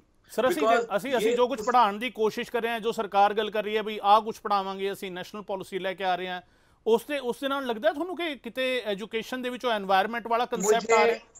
मैं इन सब नेताओं की बहुत इज्जत करता हूँ, पर ये बेचारे बड़े मजबूर लोग हैं, मैं इनको बेचारे भी कह रहा हूँ और मजबूर भी कह रहा हूँ, इनके पास वक्त नहीं इसमें से आता, अदरवाइज बजट तो इनके पास है, अगर ये चाहें तो एजुकेशन का बजट 25% रखें और उसमें बहुत बड़ा बजट एनवायरमेंटल एजुकेशन का रखें, और खाली किताबी एजुकेशन नहीं, खाली एक डिग्री वाली एजुकेशन नहीं, पूरी जनता के लिए इवन टेलीविजन के माध्यम से आप हर किसी को सिटीजन एनवायरमेंट क्रिएट करिए, नागरिक को जागरूक करिए, उसकी कुछ भी उम्र हो, उसकी कुछ भी एजुकेशनल क्वालिफिकेशन हो, उसकी कुछ भी भाषा हो, उसको प्रैक्टिकल तरीके से एनवायरमेंट के प्रति जागरूक करिए।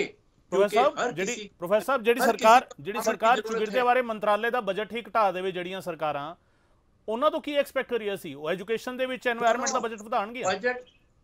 बजट बढ़ा भी दें उससे कुछ नहीं हो रहा, वो बजट में से भी तो तरह तरह के खर्चे निकलवा लेते हैं, ये डायरेक्टिव देके यूजीसी कई तरह के पोस्टर छापती है, जिन यूनिवर्सिटियां छापती हैं, और कहां कहां वो डोनेशन देते हैं, मैं उस पे जाता ही नहीं, उस बहस में कुछ फायदा नहीं है, उसमें कुछ निकलता नहीं है। मैं सीधे से जो बच्ची, वो अपने यूरोप में एक छोटी सी बच्ची है जो काफी कोसती है सारे नेताओं को, मैं चाहूंगा, मैं उसका नाम नहीं ले रहा क्योंकि उसके नाम से भी कई लोग बड़े चिढ़ते हैं, तो मैं चाहूंगा मेरे देश में करोड़ों बच्चे उसकी तरह खड़े हो जाएं और इन सारे राजनेताओं को उखाड़ के फेंक दें, 5 साल लगे या 10 साल लगे, सारों को फेंक दें, कूड़ेदान में फेंक दें, और जब वो वाली जनरेशन सामने आएगी और पढ़ी लिखी होगी तो वो कुछ कर जाएगी। और मेरा पूरा जोर, चेतन जोशी साहब, एक एनवायरमेंटलिस्ट ਦੀ ਇਹ ਫਿਕਰ ਜੀ ਸਰ, ਆ ਰਹੇ ਮਾਲੂ ਵਾਲੇ ਸਾਹਿਬ, ਆ ਰਹੇ ਜੀ, ਇੱਕ एनवायरमेंटलिस्ट ਦੀ ਇਹ ਫਿਕਰ ਜੀ, ਇਸ ਸਭ ਦੇ ਬਾਵਜੂਦ ਜਦੋਂ ਉਹ ਕਹਿ ਰਹੇ ਨੇ ਕਿ ਉਹ ਸਾਰਿਆਂ ਦਾ ਸਨਮਾਨ ਵੀ ਕਰਦੇ ਆ, ਪਰ ਇੱਕ ਜਨਰੇਸ਼ਨ ਨੂੰ ਇੱਕ ਅਪੀਲ ਕਰਨਾ ਕਿ ਇਹਨਾਂ ਸਾਰੇ ਆਗੂਆਂ ਨੂੰ ਉਖਾੜ ਕੇ ਸਿੱਟ ਦਿਓ, ਕਿਉਂਕਿ ਜਿਹੜੀਆਂ ਗੱਲਾਂ ਕਰਦੇ ਨੇ ਸਿਰਫ ਗੱਲਾਂ ਤੱਕ ਸੀਮਤ ਨੇ। ਤੁਹਾਨੂੰ ਲੱਗਦਾ ਹੈ ਕਿ ਕੁਝ ਨਾ ਕੁਝ ਹੁਣ ਐਕਚੁਅਲੀ ਕਰਨ ਦੀ ਲੋੜ ਹੈਗੀ ਹੈ, ਗੱਲਾਂ ਤੋਂ ਬਾਹਰ ਨਿਕਲੀਏ?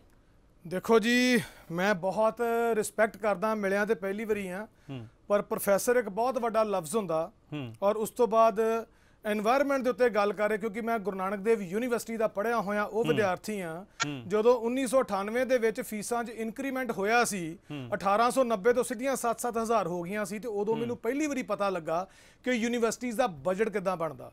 पहली चीज़ फैसल साहब की गल का मैं जवाब देना, फैसल साहब, India is not a develop country, India एक डेवलपिंग कंट्री आ। इस मुल्क के एनवायरमेंट की गल कर रहे हो, साडी यूनीवर्सिटी के nuclear biology and environment department सी, 3 स्टूडेंट सीगे टोटल ਉਹਦੇ ਵਿੱਚ। ਉਸ ਤੋਂ ਬਾਅਦ ਹਿਊਮਨ ਜੈਨੇਟਿਕਸ ਵਿੱਚ ਆਈ, ਇੱਥੇ ਹਿਊਮਨ ਬਾਇਓਲੋਜੀ ਆ, ਉੱਥੇ ਹਿਊਮਨ ਜੈਨੇਟਿਕਸ ਸੀਗੀ। ਉਹਦੇ ਉਸ ਟਾਈਮ ਕਾਲਾ ਮੋਤੀਆ ਦੇ ਇਲਾਜ ਕਰਨ ਵਾਸਤੇ ਪੈਸੇ ਆਏ ਸੀ, ਗ੍ਰਾਂਟ ਨਹੀਂ ਸੀ ਯੂਜ਼ ਹੋਈ, ਇਸ ਚੱਕਰ ਦੇ ਵਿੱਚ ਕਿ ਜਿਸ ਪ੍ਰੋਫੈਸਰ ਦੇ ਕੋਲ ਗ੍ਰਾਂਟ ਆਉਂਦੀਆਂ ਨਾ, ਉਹ ਆਪਣੇ ਸਟੂਡੈਂਟਸ ਜੇ ਕਰ ਸਕਦੇ, ਠੀਕ ਹੈ, ਨਹੀਂ ਤੇ ਗ੍ਰਾਂਟਾਂ ਵਾਪਸ ਚਲੇ ਜਾਂਦੀਆਂ ਨੇ। ਉਸ ਤੋਂ ਬਾਅਦ ਇੰਸਟਰੂਮੈਂਟਲ ਕੈਮਿਸਟਰੀ ਦੇ ਵਿੱਚ ਬਹੁਤ ਵੱਡੀ ਗ੍ਰਾਂਟ ਆਈ, ਉਹ ਗ੍ਰਾਂਟਾਂ ਵਾਪਸ ਚਲੇ ਗਈਆਂ। ਜਿਹੜੇ ਬੱਚੇ ਹਿਊਮਨ ਜੈਨੇਟਿਕਸ ਦੇ ਨਾਲ food science and technology the MTech ਕਰਦੇ ਪਏ ਸੀਗੇ, ਸਾਡੇ ਇਥੋਂ ਦੇ ਬੱਚੇ ਤਿਆਰ ਹੋਏ, ਕੋਈ ਬ੍ਰਾਜ਼ੀਲ ਦੇ ਵਿੱਚ ਪੀਨਟ ਕਿੰਗ ਬਣਿਆ ਵਾ, ਜਾਂ ਅਮਰੀਕਾ ਦੇ ਵਿੱਚ ਉਹ ਜਾ ਕੇ ਬੱਚੇ ਉੱਥੇ ਜਾ ਕੇ ਚਲੇ ਜਾਂਦੇ ਨੇ, ਪੜ੍ਹਾਈ ਕਰਕੇ ਰਿਸਰਚ ਕਰਦੇ ਨੇ। ਹਿਊਮਨ ਜੈਨੇਟਿਕਸ ਦਾ ਇੱਕ ਵੀ ਸਟੂਡੈਂਟ ਮੇਰੀ ਨੌਲੇਜ ਦੇ ਵਿੱਚ ਕੋਈ ਐਸਾ ਨਹੀਂ ਹੈ ਜਿਹੜਾ ਜਰਮਨੀ ਦੇ ਰਿਸਰਚ ਸੈਂਟਰ ਨੂੰ ਨਾ ਜੁਆਇਨ ਕਰ ਗਿਆ ਹੋਏ ਜਾਂ ਅਮਰੀਕਾ ਦੇ ਵਿੱਚ ਨਾ ਜੁਆਇਨ ਕਰ ਗਿਆ ਹੋਵੇ। ਗੱਲ ਇਹ ਨਹੀਂ ਕਿ ਹਿੰਦੁਸਤਾਨ ਦੇ ਗੌਰਮੈਂਟ, ਚਾਹੇ ਕੋਈ ਵੀ ਗੌਰਮੈਂਟ ਆਈ ਆ, ਮੈਂ ਵਿਦ ਡਿਊ ਰਿਸਪੈਕਟ ਤੁਹਾਨੂੰ ਇੰਨੀ ਗੱਲ ਕਹਿ ਰਿਹਾ ਵਾਂ, ਪਾਰਟੀ ਕੋਈ ਵੀ ਹੋਵੇ, ਜਿਹੜੀ ਵੀ ਗਵਰਨਮੈਂਟ ਆਈ ਆ ਉਹਨਾਂ ਨੇ ਪ੍ਰੋਪਰ ਫੰਡਸ ਪ੍ਰੋਵਾਈਡ ਕੀਤੇ ਰਿਸਰਚ ਵਾਸਤੇ, ਠੀਕ ਹੈ ਜੀ। ਜੇ ਉਸ ਸਟੂਡੈਂਟਸ ਨੂੰ ਤੁਸੀਂ ਅਮਰੀਕਾ ਦਾ, ਤੁਸੀਂ ਬਾਹਰਲੇ ਮੁਲਕਾਂ ਦਾ ਸੁਪਨਾ ਵਿਖਾ ਦੋਗੇ, ਉਹ ਬੱਚੇ ਗੇਟ ਦਾ ਟੈਸਟ ਕਲੀਅਰ ਕਰਕੇ ਬਾਹਰ ਚਲੇ ਜਾਂਦੇ ਨੇ, ਪੈਸਾ ਸਾਡੇ ਕੰਟਰੀ ਦਾ ਲੱਗਦਾ ਵਾ। ਜਿਹੜਾ ਸਰ ਲਿਸਨ ਪੈਸਾ ਸਾਡੇ ਕੰਟਰੀਜ਼ ਦਾ ਲੱਗਦਾ ਵਾ, ਔਰ ਉਹਦਾ ਸਾਰਾ ਫਾਇਦਾ ਜਿਹੜਾ ਕੌਣ ਲੈ ਕੇ ਜਾ ਰਿਹਾ? ਦੂਸਰੇ ਮੁਲਕ। ਤੁਸੀਂ ਕਹਿ ਰਹੇ ਮੈਂ ਅਮਰੀਕਾ ਵੀ ਰਿਹਾ, ਤੁਸੀਂ ਕਹਿ ਰਹੇ ਨੇ ਮੈਂ ਸਵਿਟਜ਼ਰਲੈਂਡ ਵੀ ਰਿਹਾ। ਲਿਸਨ सर रविंदर जी जा रहे हैं। रविंदर जी, एक very good discussion. Ravinder ji, it's a very good discussion. Ravinder ji एक मिनट, रविंदर जी एक मिनट, very good discussion. Ravinder ji एक मिनट आ रहे हैं। Elaborating the answer of the honourable Ahluwalia Sahib. ਆਪਾਂ ਡਿਬੇਟ 'ਚ ਬਾਅਦ 'ਚ ਗੱਲ ਕਰ ਲੈਨੇ ਆ। ਕੋਈ ਸਰਕਾਰ ਮਾੜੀ ਨਹੀਂ ਹੁੰਦੀ, ਸਰਕਾਰਾਂ ਵਾਸਤੇ ਚੈਲੰਜ ਹੁੰਦਾ ਪ੍ਰੋਫੈਸਰ ਬਹੁਤ ਵੱਡਾ। ਹੁਣ ਤੁਸੀਂ ਕਹਿ ਰਹੇ ਹੋ ਇੰਟਰਨੈਸ਼ਨਲ ਸੋਲਰ ਅਲਾਈਅੰਸ ਦੀ ਸ਼ੁਰੂਆਤ ਮੋਦੀ ਜੀ ਨੇ ਉੱਥੇ ਕੀਤੀ ਆ। ਤੁਸੀਂ ਇਹ ਦੇਖੋ, ਹਿੰਦੁਸਤਾਨ ਉਹ ਮੁਲਕ ਆ ਜਿਹਦੇ ਵਿੱਚ ਟ੍ਰਾਈਬਲਸ ਵੀ ਨੇ, ਜਿਹਦੇ ਵਿੱਚ ਟ੍ਰਾਈਬਲ ਏਰੀਆ ਤੋਂ ਵੱਡੇ ਮੈਟਰੋ ਸਿਟੀਜ਼ ਦੇ ਵਿੱਚ ਆ ਕੇ ਲੋਕ ਕੰਮ ਕਰਨ ਵਾਲੀ ਮਾਈਗ੍ਰੇਟਡ ਲੇਬਰ ਵੀ ਆ। ਸਾਡੇ ਮੁਲਕ ਦੇ ਵਿੱਚ ਅੱਜ ਤੋਂ 25-30 ਸਾਲ ਪਹਿਲਾਂ, 40 ਸਾਲ ਪਹਿਲਾਂ ਕਈ ਥਾਵਾਂ ਤੇ ਇਦਾਂ ਦੀ ਵੀ ਔਰਤਾਂ ਨੇ ਜਿਨ੍ਹਾਂ ਦੇ ਲੱਕ ਦੋਰੇ ਹੋ ਗਏ, ਸਿਰ ਤੇ ਤਿੰਨ ਨਹੀਂ ਮੇਰੀ ਗੱਲ ਸੁਣੋ, ਮੈਂ ਗੱਲ ਕੰਪਲੀਟ ਕਰਨਾ ਚਾਹੁੰਦਾ। ਸਰਕਾਰਾਂ ਨੂੰ ਨਹੀਂ ਇੱਕ ਮਿੰਟ ਸਰਕਾਰ ਚਾਹੇ ਕਾਂਗਰਸ ਦੀ ਚਾਹੇ ਆਪਦੀ ਆ। ਮੈਂ ਇੱਕ ਬਹੁਤ ਸਿੰਪਲ ਸਵਾਲ ਹੈ, ਮੈਂ ਸਵਾਲ ਦਾ ਜਵਾਬ ਕਰ ਲੈਂਦਾ। ਬਹੁਤ ਤੁਸੀਂ ਜਵਾਬ ਨਾ ਕੱਟੋ, ਜਵਾਬ ਦਾ ਜਵਾਬ ਦੇ ਲੈਂਦਾ। ਬਹੁਤ ਸਿੰਪਲ ਸਵਾਲ ਹੈ। ਦੱਸੋ। ਜਿਹੜੀ ਗੱਲ ਪ੍ਰੋਫੈਸਰ ਸਾਹਿਬ ਕਹਿ ਰਹੇ ਹੈ, ਗ੍ਰੇਟਾ ਥਨਬਰਗ ਨੂੰ ਜਿਹੜਾ ਸਵਾਲ ਕਰਨਾ ਪਿਆ ਪੂਰੀ ਦੁਨੀਆ ਦੇ ਆਗੂਆਂ ਨੂੰ ਕਿ ਸਾਡੀ ਜਨਰੇਸ਼ਨ ਦੇ ਲਈ ਸਾਫ਼ ਹਵਾ, ਸਾਫ਼ ਪਾਣੀ ਸਾਡਾ ਹੱਕ ਹੈ ਜਾਂ ਨਹੀਂ ਹੈ? ਤੁਸੀਂ ਇਸ ਗੱਲ ਬਾਰੇ ਫਿਕਰ ਕਰਦੇ ਹੋ ਜਾਂ ਨਹੀਂ ਕਰਦੇ? ਬਿਲਕੁਲ ਕਰਦੇ ਆ ਜੀ। ਕੀ ਕਰੀਏ? ਹਵਾਈ ਜਹਾਜ਼ ਬੰਦ ਕਰ ਦਈਏ, ਸਰਕਾਰਾਂ ਹਵਾਈ ਜਹਾਜ਼ ਬੰਦ ਕਰਦੇ ਨੇ, ਸਰਕਾਰਾਂ ਫੈਕਟਰੀਆਂ ਬੰਦ ਕਰਦੇ ਨੇ, ਏਮਪਲੋਇਮੈਂਟ ਖਤਮ ਕਰ ਦਈਏ। ਕਿਤਨਾ ਕਿਤੇ ਕੋਈ ਨਾ ਕੋਈ ਚੀਜ਼ ਸਾਡੀ ਕਾਰਬਨ ਦੇ ਨਾਲ ਜੁੜੀ ਹੋਈ ਆ। ਹੁਣ ਅਸੀਂ ਜੇ ਇੰਟਰਨੈਸ਼ਨਲ ਸੋਲਰ ਅਲਾਈਅੰਸ ਦੀ ਗੱਲ ਕੀਤੀ ਆ, ਅਕਸਰ ਉਹਦੇ ਵਾਸਤੇ ਫੰਡਸ ਦੀ ਜ਼ਰੂਰਤ ਆ। ਡਿਵੈਲਪ ਕੰਟਰੀ ਤੁਹਾਡੇ ਵਰਗੇ ਮਹਾਪੁਰਸ਼ਾਂ ਨੂੰ, ਵੱਡੇ ਵੱਡੇ ਪ੍ਰੋਫੈਸਰਸ ਨੂੰ ਗ੍ਰਾਂਟਸ ਦੇ ਕੇ ਆਪਣੀ ਕੰਟਰੀ 'ਚ ਰਿਸਰਚ ਕਰਨ ਬੁਲਾ ਲੈਂਦੀ ਆ। ਉਹਦਾ ਅਸਰ ਹਿੰਦੁਸਤਾਨ ਤੇ ਕੀ ਹੋ ਰਿਹਾ? ਹਿੰਦੁਸਤਾਨ ਨੂੰ ਰਿਕੁਐਸਟ ਕਰਨੀ ਪੈ ਰਹੀ ਆ। ਪਹਿਲੀ ਵਾਰੀ ਕੋਵਿਡ-19 ਤੋਂ ਬਾਅਦ, ਕਿਉਂਕਿ ਕੋਵਿਡ-19 ਇਹ ਸੋਚ ਕੇ ਨਹੀਂ ਆ ਕਿ ਆਮ ਆਦਮੀ ਪਾਰਟੀ ਦੀ ਸਰਕਾਰ ਨੂੰ ਹੋਣਾ, ਕਾਂਗਰਸ ਦੀ ਸਰਕਾਰ ਨੂੰ ਹੋਣਾ, ਬੀਜੇਪੀ ਦੀ ਸਰਕਾਰ ਨੂੰ ਹੋਣਾ, ਉਹ ਇੱਕ ਗਲੋਬਲ ਡਿਸੀਜ਼ ਦੇ ਰੂਪ ਦੇ ਵਿੱਚ ਆਈ। ਉਸ ਤੋਂ ਬਾਅਦ ਪੂਰੀ ਦੁਨੀਆ ਨੇ ਇੱਕ ਪਲੇਟਫਾਰਮ ਤੇ ਆ ਕੇ ਗੱਲ ਕੀਤੀ ਆ ਕਿ ਸਾਨੂੰ ਨਹੀਂ ਸਰ, ਇੱਥੇ ਗੱਲ ਆ ਰਹੀ ਆ। ਨਹੀਂ ਬਹੁਤ ਸਾਰੀਆਂ ਗੱਲਾਂ ਬਹੁਤ ਆਉਣੀਆਂ, ਪਰ ਗੱਲ ਸੁਣ ਲੈਣ ਦਿਓ ਨਾ। ਤੁਸੀਂ ਕਹਿ ਰਹੇ ਸਾਫ਼ ਹਵਾ ਚਾਹੀਦੀ ਆ। ਸਾਫ਼ ਹਵਾ ਵਾਸਤੇ ਮੈਂ ਜਵਾਬ ਦੇ ਰਿਹਾ ਤੁਹਾਨੂੰ। ਕਿਤਨਾ ਕਿਤੇ ਡਿਵੈਲਪਮੈਂਟ ਦੇ ਨਹੀਂ, ਕਿਤੇ ਨਾ ਕਿਤੇ ਪ੍ਰੈਕਟੀਕਲੀ ਹੋਇਆ ਕੀ ਹੈ? ਸਰ ਤੁਹਾਡੀਆਂ ਲਾਈਟਸ ਚੱਲ ਰਹੀਆਂ ਨੇ, ਕਿਤੇ ਨਾ ਕਾਰਬਨ ਨਹੀਂ ਆ ਰਹੀ। ਜਦੋਂ ਤੁਸੀਂ ਕਿਸੇ ਚੀਜ਼ ਨੂੰ ਰਿਪਰੈਜ਼ੈਂਟ ਕਰਨਾ ਵਾ, ਹਾਂ ਅਸੀਂ ਇਸ ਚੀਜ਼ ਤੇ ਕਰ ਰਹੇ ਕਿ 1.5 ਡਿਗਰੀ ਦੇ ਉੱਤੇ ਟੈਂਪਰੇਚਰ ਦੀ ਪੂਰੀ ਦੁਨੀਆ 'ਚ ਆਵਾਜ਼ ਆਈ ਹੈ, ਸਾਨੂੰ ਪਤਾ। ਇਸ ਦੇ ਬਾਵਜੂਦ 2.7 ਡਿਗਰੀ ਤੇ ਚਲੇ ਜਾਣੀ ਆ। ਗੱਲ ਇੱਥੇ ਇਹ ਆਉਂਦੀ ਆ ਕਿ ਗਵਰਨਮੈਂਟ ਕੋਈ ਵੀ ਹੋਵੇ, ਹਰ ਗਵਰਨਮੈਂਟ ਕੋਸ਼ਿਸ਼ ਕਰਦੀ ਆ, ਕਿਉਂਕਿ ਉਹਨਾਂ ਨੂੰ ਪਾਲਿਸੀਆਂ ਜਾਂ ਬਿਊਰੋਕਰੇਟਸ ਦਿੰਦੇ ਨੇ, ਬਾਕੀਆਂ ਨੂੰ ਵੀ ਸੇਵ ਕਰਨ ਦੀ ਕੋਸ਼ਿਸ਼ ਕਰੋ। ਬਾਕੀਆਂ ਨੂੰ ਵੀ ਸੇਵ ਕਰੋ। ਸਰਕਾਰਾਂ ਨੂੰ ਦੋਸ਼ ਦੇਣ ਤੋਂ ਪਹਿਲਾਂ ਸਾਡੇ ਐਜੂਕੇਸ਼ਨਿਸਟ ਨੂੰ ਇਹ ਸੋਚਣਾ ਚਾਹੀਦਾ ਰਵਿੰਦਰ ਜੀ, ਇੱਕ ਛੋਟਾ ਬ੍ਰੇਕ ਲੈ ਕੇ ਕਿੱਥੇ ਜਾ ਰਹੇ ਨੇ? ਚੇਤਨ ਜੀ ਠੀਕ ਹੈ, ਤੁਸੀਂ ਸਾਰਿਆਂ ਨੂੰ ਸੇਵ ਕਰਨ ਦੀ ਕੋਸ਼ਿਸ਼ ਕਰ ਜ਼ਰੂਰ ਰਹੇ ਹੋ, ਪਰ ਅਸਲੀਅਤ ਕੀ ਹੈਗੀ ਉਹ ਕਿਸੇ ਤੋਂ ਲੁਕੀ ਹੋਈ ਨਹੀਂ ਹੈਗੀ। ਜਿਹੜੀ ਸਰਕਾਰਾਂ ਬਜਟ ਵੀ ਘਟਾ ਦਿੰਦੀਆਂ ਨੇ, ਜਿਹੜੀ ਸਰਕਾਰਾਂ ਸਿਰਫ ਗੱਲਾਂ ਤੱਕ ਸੀਮਤ ਹੋ ਜਾਂਦੀਆਂ ਨੇ, ਉਹਨਾਂ ਲਈ ਕਿਤੇ ਨਾ ਕਿਤੇ ਨੈਕਸਟ ਜਨਰੇਸ਼ਨ ਦੀ ਫਿਰ ਥਾਟ ਜਿਹੜੀ ਹੈਗੀ ਹੈ, ਸੋਚ ਜਿਹੜੀ ਹੈਗੀ ਹੈ, ਅਪਰੋਚ ਜਿਹੜੀ ਹੈਗੀ ਹੈ, ਉਹ ਆਪਣੇ ਆਪ ਵਿੱਚ ਇਸ ਤਰ੍ਹਾਂ ਦੀ ਬਣ ਜਾਵੇਗੀ ਜਿਸ ਤਰ੍ਹਾਂ ਦੀ ਗ੍ਰੇਟਾ ਥਨਬਰਗ ਦੀ ਬਣੀ। ਔਰ ਉਸ ਤੋਂ ਬਾਅਦ ਜਿਹੜਾ ਹੈਗਾ ਭਾਰਤ ਦੇ ਵਿੱਚ ਕਿਹੜਾ ਉਹ ਕੈਂਪੇਨ ਨਹੀਂ ਚੱਲਿਆ, ਭਾਰਤ ਦੇ ਵਿੱਚ ਵੀ ਉਹ ਕੈਂਪੇਨ ਸ਼ੁਰੂ ਹੋ ਚੁੱਕਾ ਹੈ, ਜਿਸ ਦੇ ਵਿੱਚ ਫਰਾਈਡੇ ਜਿਹੜਾ ਹੈਗਾ ਸਕੂਲ ਆਫ ਕਰਕੇ ਬੱਚੇ ਡਿਮਾਂਡ ਕਰ ਰਹੇ ਨੇ ਸਰਕਾਰਾਂ ਤੋਂ ਕਿ ਸਾਡੇ ਲਈ ਸਾਫ਼ ਹਵਾ, ਸਾਫ਼ ਪਾਣੀ ਜਿਹੜੀ ਹੈਗੀ ਹੈ, ਇਸ ਦੀ ਗੱਲ ਕਰੋ, ਇਸ ਦੀ ਫਿਕਰ ਕਰੋ। ਛੋਟਾ ਜਿਹਾ ਬ੍ਰੇਕ ਲੈ ਰਹੇ ਹਾਂ, ਬ੍ਰੇਕ ਤੋਂ ਬਾਅਦ ਵਾਪਸ ਆ ਰਹੇ ਹਾਂ। ਮੁੜ ਸਵਾਗਤ ਕਰਦੇ ਹਾਂ ਦਰਸ਼ਕਾਂ ਦਾ। ਦੁਨੀਆ ਦੇ ਅੱਗੇ ਅੱਜ ਵੱਡਾ ਚੈਲੰਜ ਕੀ ਹੈਗਾ, ਇਸ ਸਵਾਲ ਦਾ ਜਵਾਬ ਲੱਭਣ ਦੀ ਕੋਸ਼ਿਸ਼ ਕਰ ਰਹੇ ਹਾਂ। ਬਿਆਨ ਜਿਹੜੇ ਹੈਗੇ ਹੈ, ਜਿਹੜੀ ਗੱਲਾਂ ਕਈ ਸਾਰੀ ਹੋ ਰਹੀਆਂ ਨੇ, ਪਰ ਸਵਾਲ ਇੱਕੋ ਹੈਗਾ, ਗਲਾਸਗੋ ਦਾ ਮੈਰਾਥਨ ਮੰਥਨ ਜਿਹੜਾ ਹੈਗਾ ਚੌਗਿਰਦੇ ਨੂੰ ਬਚਾਉਣ ਦੇ ਲਈ ਕਿੰਨਾ ਪਾਸ ਹੋਵੇਗਾ? ਪ੍ਰੋਫੈਸਰ ਸਾਹਿਬ ਦੀ ਅਸੀਂ ਗੱਲਾਂ ਸੁਣੀਆਂ, ਸਾਰੀ ਗੱਲਾਂ ਤੇ ਜਿਹੜਾ ਹੈਗਾ ਉਹ ਪ੍ਰਤੀਕਰਮ ਜਿਹੜਾ ਚੇਤਨ ਜੀ ਦਾ ਸੀਗਾ, ਉਸ ਦੇ ਵਿੱਚ ਉਹਨਾਂ ਨੇ ਸਾਰਿਆਂ ਨੂੰ ਸੇਵ ਕਰਨ ਦੀ ਕੋਸ਼ਿਸ਼ ਕੀਤੀ। ਪਰਵਿੰਦਰ ਸਿੰਘ, ਤੁਸੀਂ ਕੁਝ ਕਹਿਣਾ ਚਾਹ ਰਹੇ ਸੀਗੇ ਇਨ ਬਿਟਵੀਨ? ਗਗਨ ਜੀ, ਪਹਿਲਾਂ ਤਾਂ ਮੈਂ ਜਵਾਬ ਦੇਣਾ ਚਾਹੁੰਦਾ ਜੋਸ਼ੀ ਜੀ ਦਾ। ਜੋਸ਼ੀ ਜੀ, ਪੰਜਾਬ ਤੋਂ ਜਾਂ ਭਾਰਤ ਤੋਂ ਲੋਕ ਇਸ ਕਰਕੇ ਨਹੀਂ ਭੱਜਦੇ ਹੈਗੇ ਕਿ ਉੱਥੇ ਓਪਰਚੁਨਿਟੀਜ਼ ਬਾਹਰਲੇ ਮੁਲਕਾਂ ਦੇ ਵਿੱਚ ਵੱਧ ਹੈ। ਉੱਥੇ ਜਾਣ ਦਾ ਕਾਰਨ ਇਹ ਹੈ ਕਿ ਜੇ ਇੱਕ ਡਾਕਟਰ ਯੂਪੀ ਦੇ ਵਿੱਚ ਆਪਣੇ ਨਿੱਜੀ ਪੈਸਿਆਂ ਨਾਲ ਆਕਸੀਜਨ ਦੀ ਘਾਟ ਨੂੰ ਪੂਰਾ ਕਰਦਾ, ਆਪਣੇ ਨਿੱਜੀ ਇੰਟਰਸਟ ਨਾਲ ਆਕਸੀਜਨ ਦੀ ਘਾਟ ਨੂੰ ਪੂਰਾ ਕਰਦਾ, ਤਾਂ ਸਿਰਫ ਉਹਨੂੰ ਮੁਸਲਮਾਨ ਹੋਣ ਕਰਕੇ ਤੁਹਾਡੀ ਸਰਕਾਰ ਜੇਲ੍ਹ ਦੇ ਵਿੱਚ ਡੱਕ ਦਿੰਦੀ ਹੈ। ਤੇ ਤੁਹਾਡੇ ਗਵਾਂਢੀ ਸੂਬੇ ਹਰਿਆਣੇ ਦੇ ਵਿੱਚ ਜੇ ਇੱਕ IPS officer ladies IPS officer ਬਣਨ ਦੇ ਬਾਵਜੂਦ ਵੀ ਆਮ ਲੋਕਾਂ ਦੀ ਗੱਲ ਕਰਦੀ ਹੈ, ਤਾਂ ਤੁਹਾਡੇ ਲੀਡਰ ਜਿਹੜੇ ਅਨਿਲ ਵਿਜ ਵਰਗੇ ਹੈ, ਉਹਨਾਂ ਨੂੰ ਕਹਿੰਦੇ ਆ ਕਿ ਜਦ ਤੱਕ ਇਹ ਕੁੜੀ ਇਸ ਹਾਲ ਤੋਂ ਬਾਹਰ ਨਹੀਂ ਜਾਊਗੀ ਤਦ ਤੱਕ ਮੈਂ ਗੱਲ ਨਹੀਂ ਕਰਾਂਗੀ। ਤੁਹਾਡੇ ਵਰਗੇ ਤੇ ਤੁਹਾਡੀ ਪਾਰਟੀ ਦੇ ਕਰਪਟ ਲੀਡਰ ਜਿਹੜੇ ਸਿਰਫ ਤੇ ਸਿਰਫ ਜਾਤ ਨੂੰ ਤੇ ਧਰਮ ਨੂੰ ਮੁੱਖ ਰੱਖਦੇ ਨੇ, ਉਹਨਾਂ ਦੇ ਕਰਕੇ ਜਿੱਥੇ ਕੁਆਲਿਟੀ ਦੀ ਕੋਈ ਪਛਾਣ ਨਹੀਂ ਹੁੰਦੀ, ਜਿੱਥੇ ਖੇਮਕਾ ਜੀ ਦੀ 20 ਵਾਰੀ ਬਦਲੀ ਕੀਤੀ ਜਾਂਦੀ ਹੈ ਤੇ ਅਮਿਤ ਸ਼ਾਹ ਦਾ ਮੁੰਡਾ ਜਿਹੜਾ ਜਿਹਦੀ ਕੋਈ ਉਹ ਨਹੀਂ ਹੈਗਾ, ਰਵਿੰਦਰ ਜੀ PCCI ਦਾ ਚੇਅਰਮੈਨ ਰਵਿੰਦਰ ਜੀ ਤੇ ਇੱਕ ਜਿਹੜੀ ਕੰਪਨੀ ਹੈ ਇੱਕ ਸਾਲ ਦੇ ਵਿੱਚ 1200 ਕਰੋੜ ਰੁਪਏ ਦਾ ਰਵਿੰਦਰ ਜੀ ਬਿਜ਼ਨਸ ਕਰਦੀ, ਰਵਿੰਦਰ ਜੀ ਮੋਦੀ ਸਰਕਾਰ ਦੇ ਰਵਿੰਦਰ ਜੀ ਸਿਸਟਮ ਰਵਿੰਦਰ ਜੀ ਇੱਕ ਮਿੰਟ ਰਵਿੰਦਰ ਜੀ ਗੱਲ ਆਪਾਂ ਚੁਗਿਰਦੇ ਦੀ ਕਰ ਰਹੇ ਸੀਗੇ, ਠੀਕ ਹੈ, ਇਹ ਸਾਰਾ ਥੋਟ ਪੋਲਿਊਸ਼ਨ ਦਾ ਹਿੱਸਾ ਹੈਗਾ, ਵਿਚਾਰਕ ਪ੍ਰਦੂਸ਼ਣ ਦਾ ਹਿੱਸਾ ਹੈਗਾ, ਸਿਆਸਤ ਜਿਹੜਾ ਕਰ ਰਹੀ ਹੈ ਉਹ ਵਿਚਾਰਕ ਪ੍ਰਦੂਸ਼ਣ ਦਾ ਹਿੱਸਾ ਹੈ, ਪਰ ਅਸਲ ਵਿੱਚ ਜਿਹੜਾ ਮਸਲਾ ਹੈਗਾ ਉਹ ਪ੍ਰਦੂਸ਼ਣ ਦਾ ਹੈ, ਆਪਾਂ ਹੋਰ ਕਿਸੇ ਪਾਸੇ ਨੂੰ ਤੁਰ ਪਏ। ਮੈਂ ਉਸੇ ਤੇ ਆ ਰਿਹਾ ਗਗਨ ਜੀ, ਮਾਮਲਾ ਇਹ ਹੈ ਜਿਹੜੀ ਗੱਲ ਆਪਣਾ ਜੋਸ਼ੀ ਜੀ ਕਰ ਰਹੇ ਸੀਗੇ ਸਪੇਸ, ਮੈਂ ਸ਼ੁਰੂਆਤ ਕਿਹੜੀ ਗੱਲ ਤੋਂ ਕੀਤੀ ਹੈ, ਜਿਹੜੇ ਮੁਲਕ ਦੀ ਰਾਜਨੀਤੀ ਵੋਟ ਪੋਲਰਾਈਜੇਸ਼ਨ ਦੇ ਉੱਪਰ ਹੁੰਦੀ ਹੈ, ਜਿਹੜੇ ਮੁਲਕ ਦੀ ਰਾਜਨੀਤੀ ਧਰਮ ਦੇ ਉੱਪਰ ਹੁੰਦੀ ਹੈ, ਉਹਦੇ ਚ ਸਪੇਸ ਨਹੀਂ ਹੈ, ਰਾਈਟ। ਚਲੋ ਹੁਣ ਤੁਸੀਂ ਕਿਤੇ ਨਾ ਕਿਤੇ ਪੁਆਇੰਟ ਫੜਿਆ ਕਿ ਇਹਨਾਂ ਸਾਰੇ ਮਸਲਿਆਂ ਨੂੰ ਹਾਈਲਾਈਟ ਕਰਕੇ ਅਸੀਂ ਕਿਤੇ ਨਾ ਕਿਤੇ ਜਿਹੜਾ ਅਹਿਮ ਮਸਲਾ ਸੀਗਾ ਉਸ ਨੂੰ ਕਿਤੇ ਸਪੇਸ ਦੇਣਾ ਹੀ ਨਹੀਂ ਚਾਹ ਰਹੇ, ਨਾ ਉਸ ਨੂੰ ਮੈਨੀਫੈਸਟੋ 'ਚ ਪਾਉਣ ਦੀ ਗੱਲ ਕਰਦੇ ਆ, ਨਾ ਉਹ ਸਾਡੇ मैनिफेस्टो ਦਾ प्राइमरी पॉइंट बनता है। प्रोफेसर आलूवालिया, मैं चाहूंगा कि एनवायरमेंट पे पॉलिटिकल पार्टीज को ललकार है कि आप एनवायरमेंट को बड़ा मुद्दा अपने चुनाव में रखिए, और इसके अलावा कोई ऊल जलूल जिसको बकवास कहते हैं हम लोग, बिल्कुल मिसलीडिंग टाइप का उस नॉनसेंस को इस चुनाव में ना बोलिए। आपको ललकार है कि आप हवा पानी मिट्टी पे बात करिए और उसी पे बात करिए खाली, और ये रिसर्च वाली जो बातें हैं ना, मैं रिसर्च वाली बातें नहीं कर रहा हूं, मैं कहता हूं एक आम नागरिक को पानी से मतलब है, उसको हवा से मतलब है, उसको अपनी मिट्टी की सेहत से मतलब है, उसके बारे में एक जनरल लेवल की अवेयरनेस जो है वो पूरे देश में, पूरे जो 138 करोड़ हमारे लोग हैं, पूरे उस जनता में हो, नहीं तो आने वाली पीढ़ियां हमसे भी पूछेंगी और इनसे भी पूछेंगी, जिनको वो उठा के फेंकेंगी, पक्का फेंकेंगी, ये इररेलेवेंट हो जाएंगे कि आप लोग इतने बेवकूफ क्यों थे कि आपने हमारी हवा को जहरीला कर। सुखदेव रोपड़ साहब, ਅਸੀਂ ਨੈਟ ਜ਼ੀਰੋ ਦਾ ਜਿਹੜਾ ਟਾਰਗੇਟ ਹੈ ਉਹ ਨਹੀਂ ਫਿਕਸ ਕਰ ਸਕੇ ਅੱਜ ਤੱਕ। ਕਈ ਸਾਰੀ ਸਮਿਟ ਦੇ ਵਿੱਚ ਅਸੀਂ ਪਾਰਟਿਸਿਪੇਟ ਕੀਤਾ, ਕਈ ਸਾਰੀ ਸਮਿਟ ਦੇ ਵਿੱਚ ਅਸੀਂ ਗਏ ਹਾਂ, ਤਕਰੀਬਨ ਸਾਰੀ ਸਮਿਟ ਜਿਹੜਾ ਹੈਗਾ ਵੱਖ-ਵੱਖ ਸਰਕਾਰਾਂ ਨੇ ਅਟੈਂਡ ਕੀਤੀਆਂ ਉਸ ਵੇਲੇ।